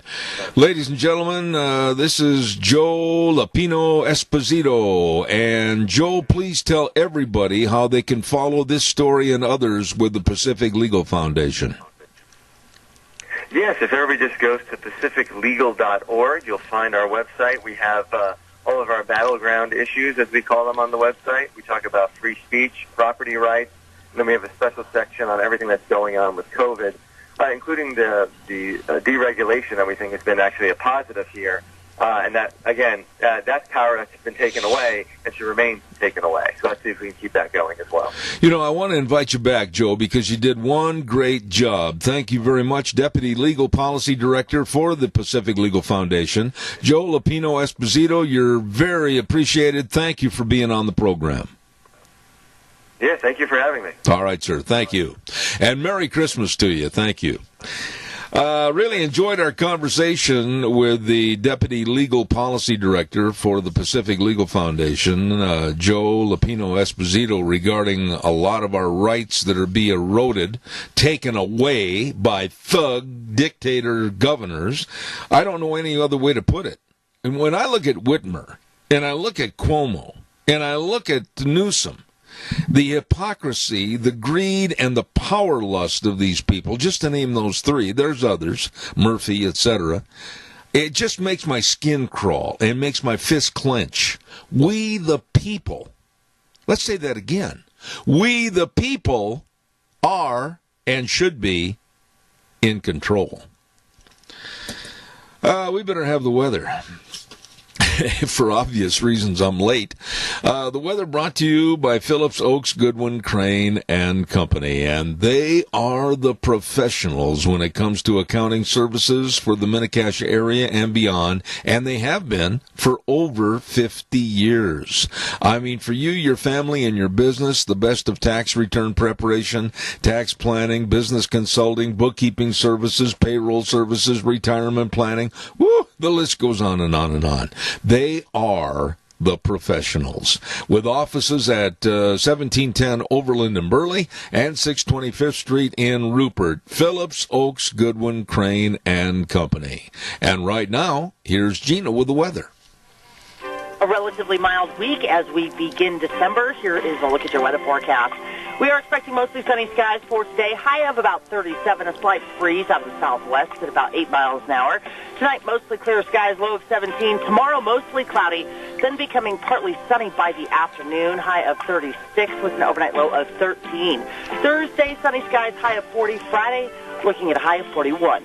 That's look at your weather for Zeb at the Ranch. Thank you very much, Gina. Appreciate it. And don't forget, our weather sponsored this hour every day on Zeb at the Ranch by Phillips, Oaks, Goodwin, Crane, and Company. The very best. Underline those words. The very best of accounting services to help you, your family, and your business. Get a hold of them today. Offices in Burley and Rupert. Phillips, Oaks, Goodwin, Crane, and Company. The professionals. Oh, boy, we've got a lot of things to take care of in this old world. We've got to stand up and make our voices heard, much more so than they have been. And let me see, did I miss? Oh, tomorrow on the first hour, I want to talk a little bit about this Utah monolith that was found out in the desert. And they tried to keep it secret, and they were trying to look at it, study it, and find out who or what put it there, and then all of a sudden other somebodies found out about it, and then it disappeared. But there's more to this story. The Utah Monolith has disappeared, but they found another one like it over in Romania. Whoa, a little bit of Twilight Zone here. What's going on? We'll talk about that tomorrow morning in the first hour. Don't miss that.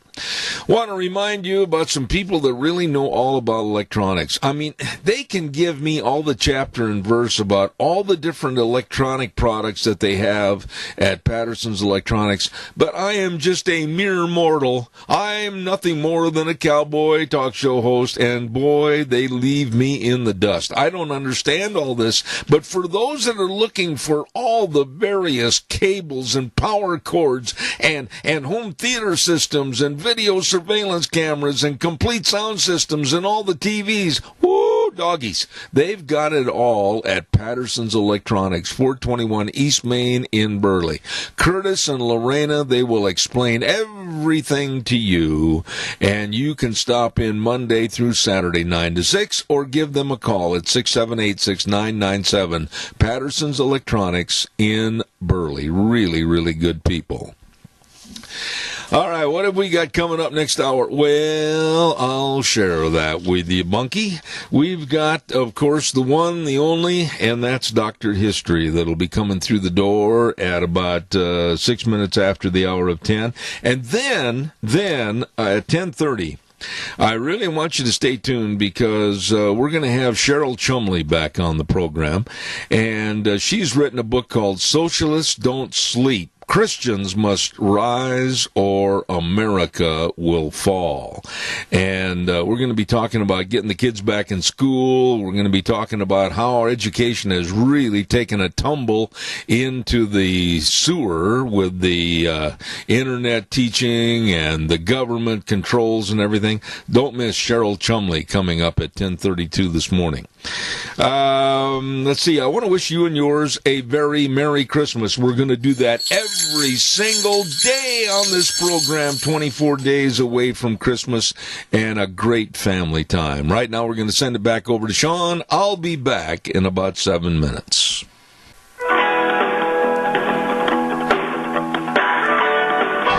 Here we go, hour number 3, and little Mr. Eskimo just walked in the studio, and he's going to be on the air momentarily, Dr. History, and so stay tuned for that. Zeb at the Ranch, of course, with our major sponsor, your Magic Valley Les Schwab Tire Centers, all 7 locations serving you with the best of tires and, of course, service. And don't forget, too, Burley Physical Therapy and Rehabilitation at 1263 Bennett Avenue, Suite 2 in Burley, helping you get back to being you. Holy smokes, have you heard about the absolute great buys that are going on at Lee's Furniture, Floors, and More? I mean, are you looking for a recliner? You want to come home at night, you want to put your feet up, you want to kick back, you want to just enjoy the fireplace and the Christmas tree? Oh, they've got all the recliners at Lee's Furniture, Floors, and More. I mean, for tall people, short people, skinny people, and people like me. So I urge you to go in and try one on, and you'll find just the one for you at Lee's Furniture, Floors, and More, along with all the great big dining room sets and the carpet and the flooring. Oh, my goodness. Stop in today. Lee's Furniture, Floors, and More at 359 Overland. What did I say, 3? I meant to say 4. Add a number to that. 459 Overland in Burley, and they are waiting to serve you. Lee's Furniture, Floors, and More. I don't know why I said 3. Did you ever notice that when you say something, you don't know why you said it? Never. I've only said that address like 250,000 times. Hey, don't forget, too, your home is the best place where everything should be perfect, including your air. Ramsey Heating and Electric helps you achieve the perfect air that you deserve with reliable, groundbreaking, award-winning Lennox products. Call Ramsey Heating and Electric today and see about a Lennox home comfort system for your home. Call them today, 678-0459, or visit Ramsey'sOnline.com.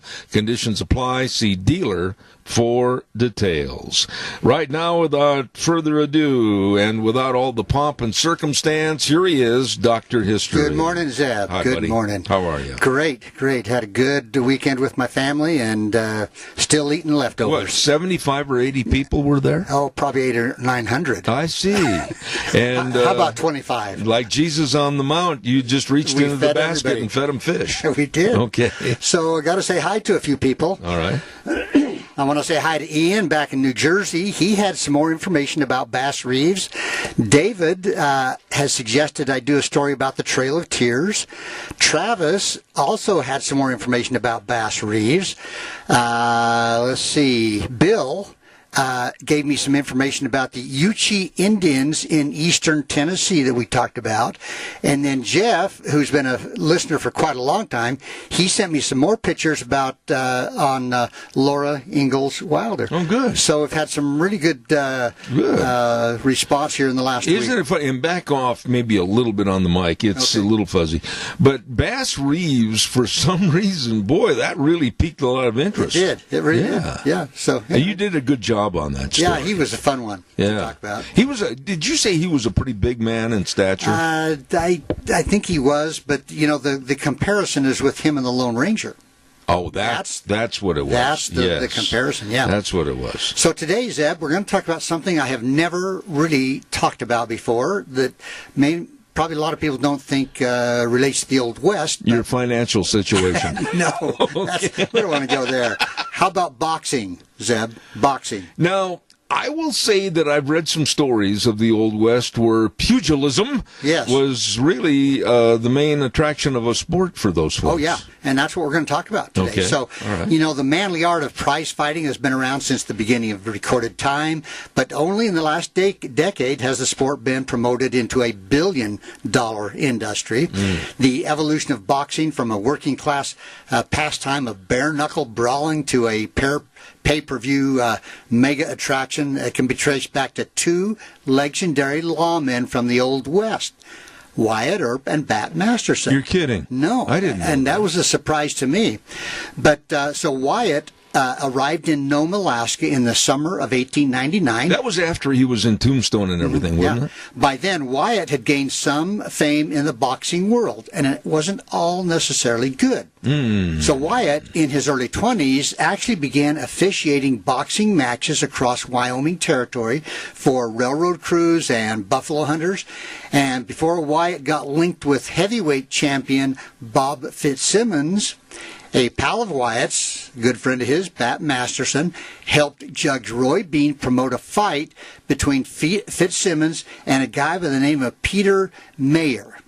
Okay? Yeah. Now, with boxing outlawed in Texas, the bout was fought in a makeshift ring on Mexican soil in the town of, I hope I say this right, Coahuila? How's it spelled? Coahuila. Coahuila, I think. Anyway. I have to look at that. But it has spectators viewing the fight from a hillside overlooking the Rio Grande. And a former lawman in Dodge City, Kansas, Masterson, secured the ticket handling and the fighting purse. He also covered the sport in his Denver, Colorado newspaper column for, it was called George's Weekly, and promoted prize fights at his Olympic Athletic Club. Really? Now, Masterson's history in the boxing arena included serving as the timekeeper at the very first World Heavyweight Championship under the Queensberry rules. And you've heard of that. And I really don't know exactly what those are. And this was all bare knuckle. Yeah. Ooh. So in this 1892 battle, and you've heard of this, Gentleman Jim Corbett Yeah, I've heard of him. defeated Boston strong boy John L. Sullivan by a knockout in 21 rounds. Let me ask you quickly, if you were in a fist fight, in a pugilistic fight with Wyatt Earp as the referee or whatever, and you got the living you-know-what out of you, why would you want to go back and do it again? I wouldn't last past the first hit. So Holy anyway, and then in 1896 there was a bout in Mexico, and heavyweight champion Fitzsimmons scored a knockout win in 95 seconds. And anyway, Masterson moved on along the boxing circuit, and later that year they had kind of a scandal that erupted. Uh-oh. So here we are. We're in San Francisco. So California heavyweight contest, Fitzsimmons landed a 3-punch combination on, quote, Sailor Tom Sharkey, with the last punch hitting below the belt. Oh, boy. Now, Wyatt ruled the final blow a foul and awarded the fight and his $10,000 purse to Sharkey. And the network cut to a commercial. Yeah, and Sharkey got $10,000, which would be like at least $100,000 or more today. Wow. Now, a friend of Sharkey's manager, Danny Lynch, Wyatt was accused of fixing the fight, which he denied. But Fitzsimmons, he left. He was mad. He was, angry, and the crowd was kind of not very happy with this whole thing anyway. And that all kind of blew over. But anyway, so hoping to find some of the gold glittering on the shores of Nome, Alaska, Wyatt arrived there with his wife, Josie. He'd been invited by a friend, a guy named George Lewis Tex Ricard. Now, I'm going to talk a lot about this guy, Tex Ricard. Okay. So keep that guy in mind. He's going to... Tex. Gotcha. Tex Ricard. Okay. So, actually, Tex was born in Kansas City, Missouri in 1870. Yep, I can see why they called him Tex. Yeah, because he was born in Missouri, yeah. Right? So, in 1870, he actually was reared in North Texas. I see. So, that's where it comes in, okay. Zeb. All right. And he actually worked as a city marshal in Henrietta. Ricard had rushed to Alaska during the gold strike of 1895. He staked claims for 2 years until the Klondike discovery of 1897 pulled him into the greatest stampede in American history, that Klondike gold rush, it thousands and thousands. So a move to Dawson marked the beginning of Tex Ricard's golden touch. Within a year, his claims had paid close to $60,000. Wow. So over $600,000, $800,000 in today's. Well, he used his prospecting success in purchasing a nice, thriving saloon called the Northern. And his eagerness to multiply his fortunes kind of got the best of him. He gambled away pretty much all of it. His business in Dawson's, he just went under. And when Ricard struck pay dirt again, he poured his earnings into a newer saloon, the Northern, and at that time was actually the largest saloon in Nome, Alaska. Really? So it's one of those things where you make a bunch, you lose a bunch, you come back, you make a bunch more, and it's going to get even better for him. Yeah. So we're back to Wyatt and his wife, Josie. They had previously tried their luck in the Yukon in 1897. They made it as far as Juneau, Alaska, before turning back. And reportedly it was because Josie was pregnant, although it said that she later miscarried. She was a professional singer, wasn't she? I think she was. Yeah. But anyway, so the next year they made it to a place called Wrangell, where bad weather forced them to hold up until the spring thaw. By that time, they moved to a place called Rampart. The Klondike rush was pretty much all but over. So after arriving in Nome in 1899, Wyatt introduced Tex Ricard to the lucrative enterprise of live boxing shows. Uh-oh. This launched the career of one of America's greatest sports promoters. Okay, so like his pal Wyatt gambled on the saloon business. He built the Dexter Saloon with a guy named Hoxie, which opened in September. Hoxie? Hoxie. Okay. And Wyatt's fame as a gunslinger kind of drew business. He was still a famous guy. But after 2 years, he sold his interest in the Dexter Saloon to Hoxie, transferred his mining claims to his wife's brother, Nathan, and Wyatt and Josie boarded the ship, the SS Roanoke, for Seattle, Washington. And actually, he had $80,000 at that time from all of this venture, which, according to the story, was worth more than $2 million today. Ooh, my. So but they moved to Tonopah, Nevada, I didn't know that. where Wyatt ran a saloon and worked as a deputy U.S. Marshal. Now, you've been through Tonopah. Oh, many times. So have I, yeah. So, now... I didn't see him. I didn't either. Oh, okay. I drove right through. Yeah. So Tex Ricard followed the Earps a few years later, landing south in a place called Goldfield when Nevada's boomtown was in full swing. With the 1902 strike, the mining camp's population soared from a few scrub prospectors to 20,000 people. And at that time, it was Nevada's largest town. Is it still there? I don't know. What's the name of it? Goldfield. I don't think it is. I have not heard of it. So, well, anyway, so Tex Ricard opened the last and largest. Whereabouts was it? Do you have any idea? It just says south. That kind of narrows it down a little bit. I'm thinking south of Tonopah, okay, which is a long ways. But anyway, so Ricard opened the last and largest of his northern saloons. Now, Goldfield is also where Wyatt's brother Virgil lived out his last days. After arriving in 1904, Virgil was sworn in as deputy sheriff of Esmeralda County. Okay, with his left arm, it'd been he got shot up and maimed, and was really useless because of the OK Corral shootout in Tombstone. Well, Virgil took a job as a security officer at the National Club Saloon, but he got pneumonia and he died in 1905. Wow. So now Tex Ricard found a distraction for Wyatt because they were together now, and Wyatt was, he was sad over his older brother's death, but Ricard announced on the Newswire that Goldfield wanted to host a world title fight. Mm-hmm. The first boxer to accept Ricard's challenge was the #1 contender for the lightweight crown. His name was Oscar Battling Nelson. I thought you were going to say promoted by Don King or something. No. Okay. So Ricard needed to raise $30,000 so he could sign a guy named Joe Gans, and he was the country's first black lightweight champion. And with the help of a con artist and criminal stock trader George Rice, Ricard secured the funds within days. So a little shady stuff going on there. Oh. So Ricard stacked the purses, $10 and $20 gold pieces, in the window of the local bank, which, of course, was a huge amount at the time. But it put Goldfield in the headlines. So it was held on September 3rd, 1906. So the mixed race matchup became the longest bout of the centuries.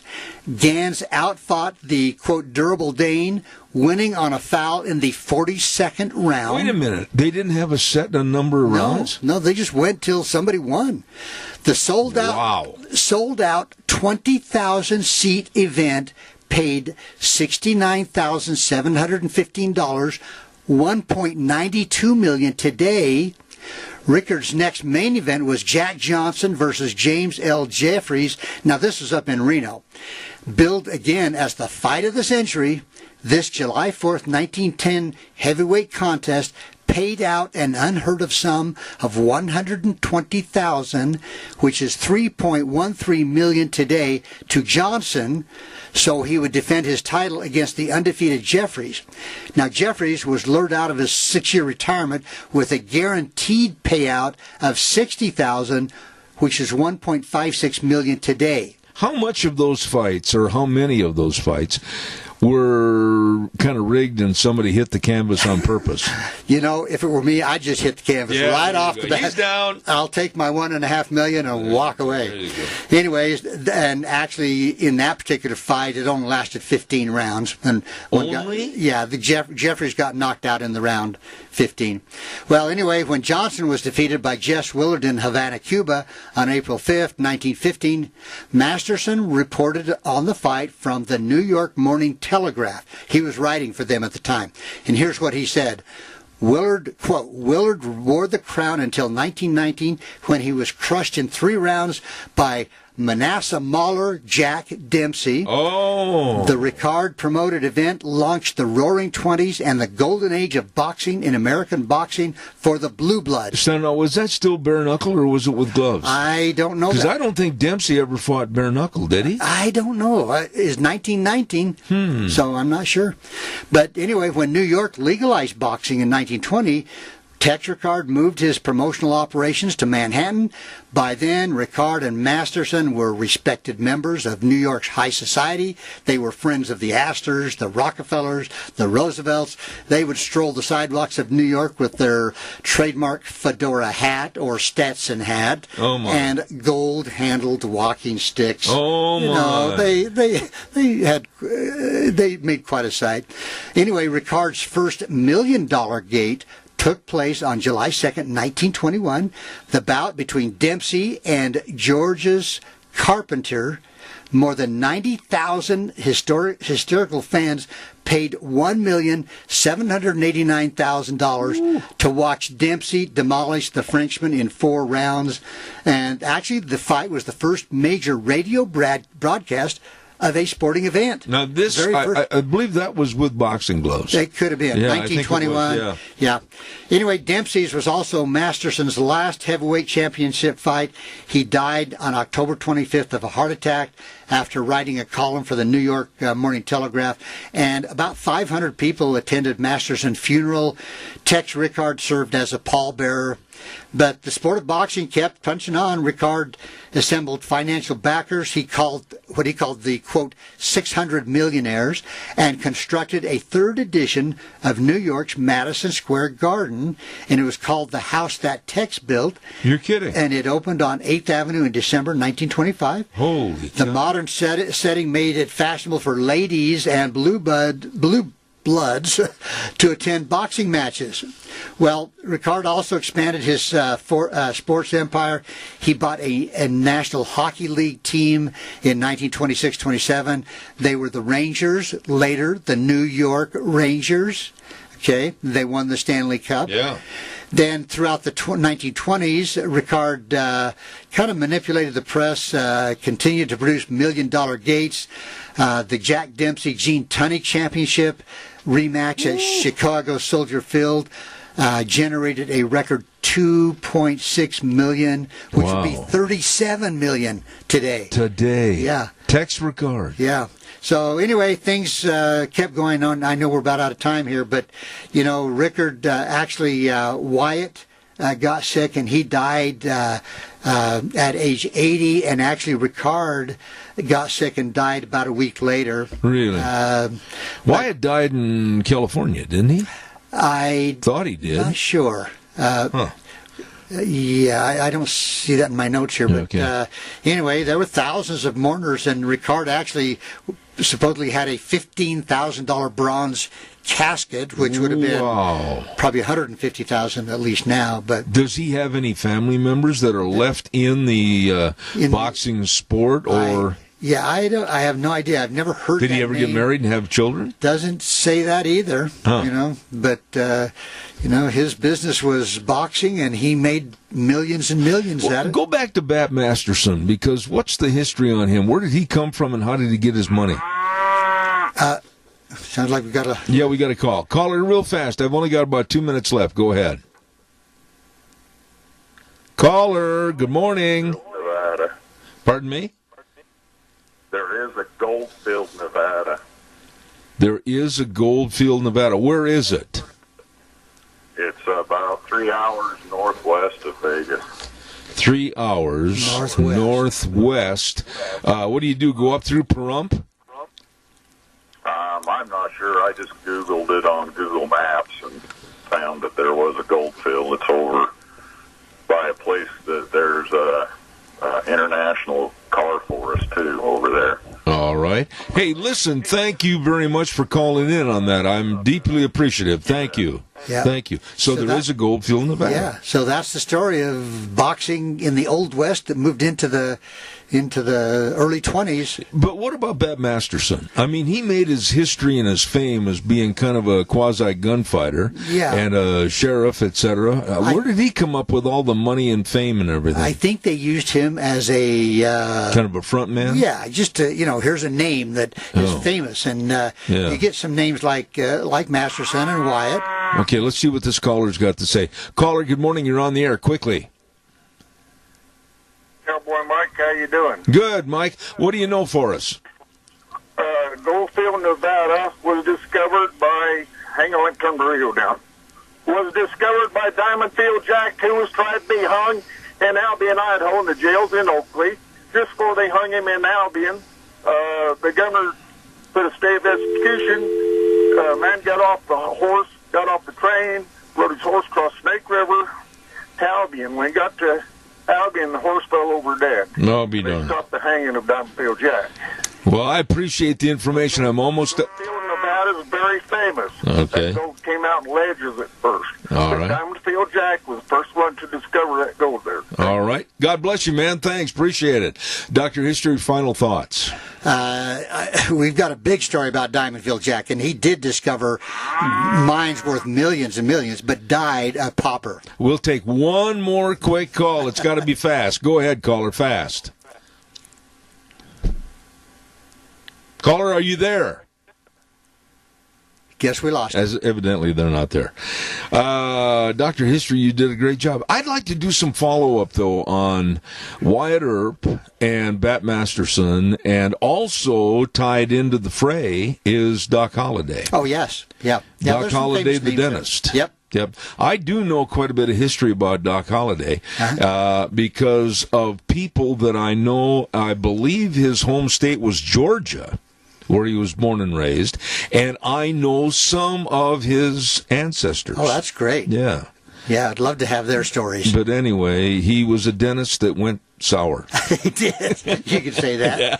Hey, thanks. Good job. You bet. Merry Christmas. Merry Christmas to you, Zeb. God bless you. Stay warm. I will. Sure you don't want to take my tractor for me? No, I'll let you do that. All right. We're going to send this back over to our main studios, and we'll be back in about, 3-4 minutes with Sheryl Chumley. Don't go away. And now, back to Zeb at the Ranch on AM 1230 KBAR. To reach Zeb, call 436-2244 or toll free 1-866-927-4587. And now, here is Zeb Bell. Oh, from gunfighters in the Old West like Bat Masterson and Wyatt Earp and Doc Holliday and everything else, we're going to jump across the time machine, and we're going to introduce a lady that's got a really, really good book out called Socialists Don't Sleep, Christians Must Rise, or America Will Fall. Sheryl Chumley, how are you? I am doing great, and thank you so much for having me. Well, you've been on before, about a month ago, and I said to myself, and I told you at that time, I darn sure wanted to get you back on the program. I think we're in trouble, Sheryl. I'm not going to mince any words. I think being a Christian, being religious, trying to lead and live a life of right and wrong and morality, it's about ready to be swept in the dustpan if we don't do something drastic. What are your thoughts? Absolutely. Look, a Joe Biden, Kamala Harris administration would put us in socialism in the first 100 days. I mean, we are already halfway there. We just don't call it socialism so openly.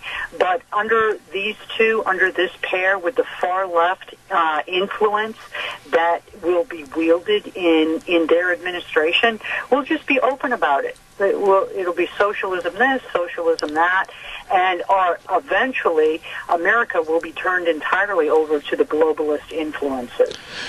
What do we do? I mean, I am absolutely distraught over an election that I don't care if I offend somebody or not. I think it was rigged. I think it was a hoax. I think it absolutely was a farce. You can use any words you want, but I think this election was nothing more than the left showing a power play to get rid of anybody with conservative values. Well, let's be distraught about it because I happen to agree with you. I just wrote a piece this morning that election results have more holes than Swiss cheese. And that's just looking at the available analysis, not even digging that deeply. But that doesn't mean we have to just bite nails and roll over and go back to our corners. Look, we had 4 years of a president who single-handedly fought off not just Democrats, but deep staters in his own party, elitist Republicans who refused, even with a sweep in all the major corridors of Congress, the House, Senate, and the White House, remember, for months were held by Republicans. Even with that sweep, they refused to work with Donald Trump and actually did the Democrats' bidding half the time. And yet what did Donald Trump do? He fought them off, and he kept winning. He kept winning against deep, entrenched politicians like Nancy Pelosi and Chuck Schumer. So there's the pragmatic, human, secular example. But more than that, we have a better example in the Bible. We have a much better biblical example to go by. And what we're charged as Christians to do is be the light. It doesn't say be the light when things are good. It's be the light when even times are dark. And standing up and standing strong for American values, for Judeo-Christian principles, that's what we can do. Okay, Sheryl, you and I have talked about this the last time you were on, and I'm just going to lay it on the table again. I still maintain that it's hard to find even a handful of ministers or preachers or church leaders that have got the backbone to stand up against this evil left. Well, John MacArthur out in California certainly has the backbone. Jack Hibbs, also out in California, has the backbone. I told you Brian Gibson, a pastor out in Tennessee, or is it Kentucky? Kentucky has the backbone. There are pastors and preachers with backbones. And we don't need even that many pastors and preachers with backbones. We need American citizens with backbones. And it really only takes one person to bring about a nationwide change. So it doesn't take a 51% majority to change a nation. It takes one with commitment and dedication and the power of heavenly intervention to do this. So be optimistic on that. Absolutely. You know, Sheryl, I'm going to lay this out here, and I want you to, I think it's the main topic or portion of our topic I wanted to talk about this morning. I have talked to my grandsons. I have 5 grandsons. And to a person, all of them have agreed that the online internet learning is a farce, it's a joke, and it's not happening. And we are darn sure, underline those words, darn sure better get all the schools open and in readiness for face-to-face instruction, or our education system is done forever. Oh, I agree. And, you know, there's an argument out there that says this is the best thing that ever happened to America's public school system, the closing of the public schools, because now it forces parents and caretakers to do the homeschooling that should have been done so many years ago in the first place, because it's the public schools who have swayed a generation of youth into hating America. And that's a good argument, but not all parents, not all caretakers and families have the ability resources to teach at home. And not all families are that stable in the first place where there are teachable moments at home. So the fact is, I look at what goes on in our communities with parents just kowtowing to the unions and not putting up enough of a fight that demands their public schools to open. I look at that as kind of an egregious situation. And I look at, we're about to enter Christmas season, right? And we see people regularly stand out in line and put all kinds of energy into purchasing the latest electronic gimmick. They'll sleep out in line overnight at Best Buy. And yet when it comes time to taking that same motivation and dedication and energy to their school districts, to their boards of education, and demanding opening of schools, where's that? You know, so let's get our priorities straight. And remember that these people, not just the teachers, but the boards of education, the local government, they are our employees. They work for us. So we don't have to ask and petition. We can demand, or we can start recall petitions and get them out of office and bring someone in who will stand up to the union. You know, Sheryl, there's so much sadness involved in the closing of these schools, and I'm going to be very blunt. The suicide rate of school-aged children has escalated. The dropouts of kids just feeling like there's no hope, there's no future, and they're not with their peers. They can't do certain things that the school afforded them and the school was teaching them, and many of these students in poorer locations aren't getting the nutrition with the meals, etc. They better open the schools before it's too late. Yeah, and let's not forget the children who are in homes where their caretakers abuse them. Sexual abuse, physical abuse, emotional abuse, who actually woke up in the morning and look forward to going to school because that's the chunk of day that they have to feel safe and secure. Yes. It turns my stomach. It makes me sick at the idea that the union chiefs are out here demanding money for coronavirus mitigation efforts in school and refusing to support the opening of schools until they get that money, forgetting conveniently that there are some really vulnerable populations, really vulnerable youth out there who actually need to go to school just to feel safe. And that is an argument, that is a line of thought that is far too underreported in the media. And that's the populations we need to focus on, really. What are your thoughts? I keep hoping and praying every day that there will be an overturning of this election, and I'll wake up some morning at 4 o'clock when I get up and do my chores and have my breakfast, that they will announce that there's been an overturning of the election and President Trump will remain in office. But I don't know if that's going to happen. So what are your fears and your thoughts about this administration that really bears a hard left? Well, first off, no fear, right?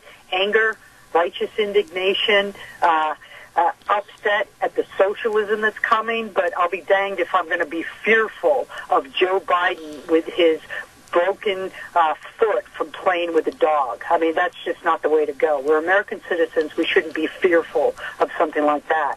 But my thoughts are that President Donald Trump is probably not going to win his legal challenges to the point where he extends his presidency by another 4 years. The good side, though, will be that his legal challenges, I believe, will continue, and it will shed light once again, which is Donald Trump's forte. It's what he's brilliant at. It'll shine light in all the dark corners where all the cockroaches lie, and it'll bring them out and show the American citizens just how far the deceptions with our voting system have become. And so that will be a good thing going forward. And the humorous thing that I think is when Donald Trump announces that he is indeed going to run for president again in 2024, he's going to spend the next 4 years stealing Joe Biden, Kamala Harris's thunder by making the press focus on him and his 4-year campaign run for re-election, which I think is going to be a hoot to watch. Boy, I like your concept and the way you think things are going to go. Let's talk a little bit about your book, Socialists Don't Sleep. Christians Must Rise or America Will Fall. When you put the book forth in your mind as to how you were going to write it and what you were going to write about, give us some of the breakdown as what's in the book so that people can be interested enough in trying to buy the book. Well, first off, my main reason for writing the book came almost 20 years ago when a Republican was in office, George Bush, and he signed a piece of legislation called the American Dream Down Payment Act, which was a bill crafted with Democrats to take tax dollars and give them to minorities in America to support their purchases of homes, to support home ownership by minorities. And I remember when he signed that bill, and I thought, how is that not socialism? So it was after that I became a little bit more laser-focused on all the ways socialism has actually seeped into American society, but we weren't just calling it socialism. So it started to dawn on me that what we needed to do was have a system where we identified socialism while they were the seeds, while they were the little s's of socialism, before they grew and spread into the big socialism, the big S socialism, the kind that brings you the Alexandria Ocasio-Cortez, the open socialist. So my book actually looks at the ways socialism has crept into American society in all its sneaky, subtle ways, so we can identify it and put a stop to it before it roots and grows. And the book is useful in teaching people as a reset how far we've strayed from Founding Father principles, so that no matter who takes over the White House in years to come, whether Republican, Democrat, we'll be equipped to identify socialism before it really roots and grows, and in that way we can put a stop to it quicker. Let me ask you this. It seems like the Democratic Party is scrambling to find their place on the football field. Criticisms of going too far to the left, and then, of course, criticisms about being too moderate. And then you have a sleazy group called the Squad that you mentioned just a moment ago, with Alexandria Ocasio-Cortez, Presley, Ilhan Omar, and others. They keep pulling and pushing for this administration, the Biden administration, if they do go into office, to go completely far left. Do you think that might happen? Yes, I do, and here's why. And I dedicate a chapter in my book to chronicling what I'm about to speak about. The Squad has not really pulled the Democrat Party to the left. The Democrat Party was already where the Squad is. It's just the Squad has brought the leftism of the Democrat Party out in the open. The Democrat Party has been clever at disguising their socialism for years. But if you look at their platforms through the years and you compare their party platforms with the Communist Party, the Socialist Party, and so forth, as I do in my book, you'll see that they have been on the same track as socialists and globalists and communists for years. It's just that the Squad has come along, and instead of being sneaky about it, they're too loud-mouthed. They're too out in the open. They're too look at me with the selfies and the Twitter feed and all that. And that's what Nancy Pelosi opposes. She would much prefer to have her party bring the socialism and globalism in a sneaky way instead of being so open about it. And so the Squad has not changed the direction of the party so much as brought the leftist direction already inherent in the party out into the open. Let me ask you a final question here this morning, Sheryl. What does it tell you about the status and state of our educational system when you have somebody like Alexandria Ocasio-Cortez, a former bartender, and now she is absolutely, within a span of just very few, 48 months, whatever, has taken basically the charge of the Democratic Party along with Ilhan Omar and Rashida Tlaib and others. Where's the education and teaching our schools that socialism is bad and evil, and these people are allowed to take power? Yeah, well, it basically says that our public school system sucks, which feeds into the line of argument that conservatives have been making for some time now, that this coronavirus has actually been a godsend for the homeschooling type of educating of our youth. But the fact is, our public school system for decades now, slowly and recently, much more rapidly, has been bringing in the textbook anti-American line of thought into the school systems, and has been indoctrinating students into an anti-American, anti-capitalist, anti-founding father type of thinking. So they come out of high school and they either take to the streets a la Barack Obama to activate against our government, or they go on to the places of higher learning, which are 90% run by professors and administrators trained in the Marxist ways. And so they hone their anti-American skills further in those scholarly pursuits. But our public school system in general is in chaos, and it needs to have an infusion of Judeo-Christian type of teaching, the classic liberalism that starts with American exceptionalists and that teaches founding father truths, not so much about why America is evil and needs to be completely reformed. You know, I'm going to extend this segment just a little bit because I want to take this call. Real fast, caller. Make it quick. Go ahead. I always do. The question I have for her is she really believe they're going to leave Donald Trump alone after he gets out of the presidency and allow him to run in 4 years? Thank you. Bye. Good question. Thank you. Go ahead, Sheryl. Well, no, I think the left is going to try and attack him, but Donald Trump is not going to be taken down by the Democrats' attacks. He really isn't. There's not going to be any Donald Trump behind bars, just like there wasn't a Hillary Clinton behind bars. But in Donald Trump's case, he hasn't committed any prison-worthy crimes anyhow. I'm going to say this, and I want you to correct me in a short answer if you think I'm wrong, but I think the puppeteer that's playing the strings behind the curtain is Barack Obama for a third term for his benefit. Would you agree or disagree? Well, as far as being a puppet behind the left, yes, I think he is. Okay. Sheryl, please come back. I really enjoy having you on my program, the author of the book, Socialists Don't Sleep, Christians Must Rise, or America Will Fall. Sheryl Chumley, God bless you and Merry Christmas to you.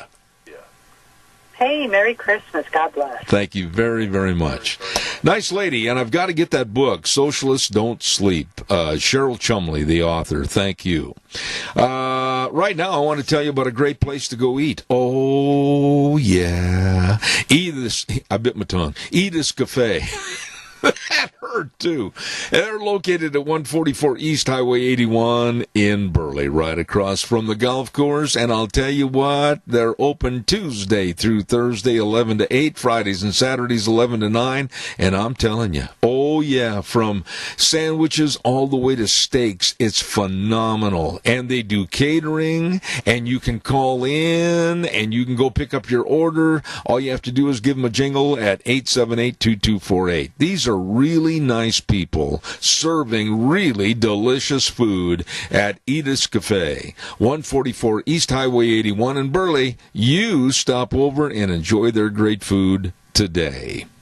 Let's go to the weather forecast, and the weather brought to you by Scarro's Meats. Hello, Don Scarrow and the great crew over there. Really nice people. 331 North Road, Jerome, the telephone number to call, 324-7657. Or you can go to their website, scarrowsmeats.com, and check out all the delicious meats. I mean, right now, all the smoked turkeys and the hams and the prime rib. And they've got a great idea for your Christmas gift giving. They've got gift boxes all made up. You give them a call and find out more. Scarrow's Meats in Jerome, 324-7657. Right now, here's Gina with the weather. A relatively mild week as we begin December. Here is a look at your weather forecast. We are expecting mostly sunny skies for today. High of about 37, a slight breeze out of the southwest at about 8 miles an hour. Tonight, mostly clear skies, low of 17. Tomorrow, mostly cloudy, then becoming partly sunny by the afternoon. High of 36 with an overnight low of 13. Thursday, sunny skies, high of 40. Friday, looking at a high of 41. That's look at your weather for Zebedee. Oh, thank you, Gina. Appreciate that. And, of course, the weather brought to you by Scarrow's Meats, 331 North Road, Jerome. And, again, that telephone number to give them a call, 324-7657. And it's so true. At Scarrow's Meats, they are changing the way we eat, one delicious bite at a time. What have we got on the program tomorrow? Let's take a quick look. We've got Dave Bigo, Scott Garlis, David Horowitz, outstanding political author, is going to be on the air at 10:06, and then a gentleman by the name of Jason Hayes. We've got a lot of ground to cover tomorrow on Zeb at the Ranch, and we want to say thank you to our major sponsor, and that's, of course, all 7 of your Magic Valley Les Schwab Tire Centers. Yep. they've got the tires. Yep, they've got all the tread designs. Yep, they've got all the sizes for your vehicles. You stop in today. Let's be ready because we know we're going to get some bad weather and bad roads, and you want to be prepared. And along with that, the best in brake service and front end alignments and shocks and struts and batteries. They've got the best of batteries. I know because I've got their batteries, and I really appreciate their excellent service too. James in Buell, Dan on Poline in Twin Falls, Lane and Rupert, Mike and Jerome, Dave on Blue Lakes and Twin, and the Twist family in Paul, along with my buddy Trent on Overland in Burley. The best serving you, your Magic Valley, Les Schwab Tire Centers. Let's see, what else have I got to tell you about tomorrow? Tomorrow, we're going to get into that Monolith story just a little bit in the first hour. And some of the other stories that I didn't get a chance to talk about this morning, but Joe Biden's foot, it seems like, oh, poor baby, the press is fawning all over Joe Biden. And let's see what else. I talked about the sovereign citizens, and I want to talk a little bit about the potential lockup of Los Angeles, New York, and other cities, and business owners are absolutely fleeing in droves to get out of the Big Apple. Your calls are always be welcome, and we appreciate that. And we're going to leave you with a Bible verse today, and this one I really appreciate. It's from Ecclesiastes, chapter 11, verse 4. Very short, very succinct. If you wait for perfect conditions, you will never get anything done. That's it. We're going to wrap it up and put it back in the box for today. The way things were, the way things ought to be, and the 4 words that mean the most: in God we trust. Adios. We'll see you tomorrow morning at 8:06.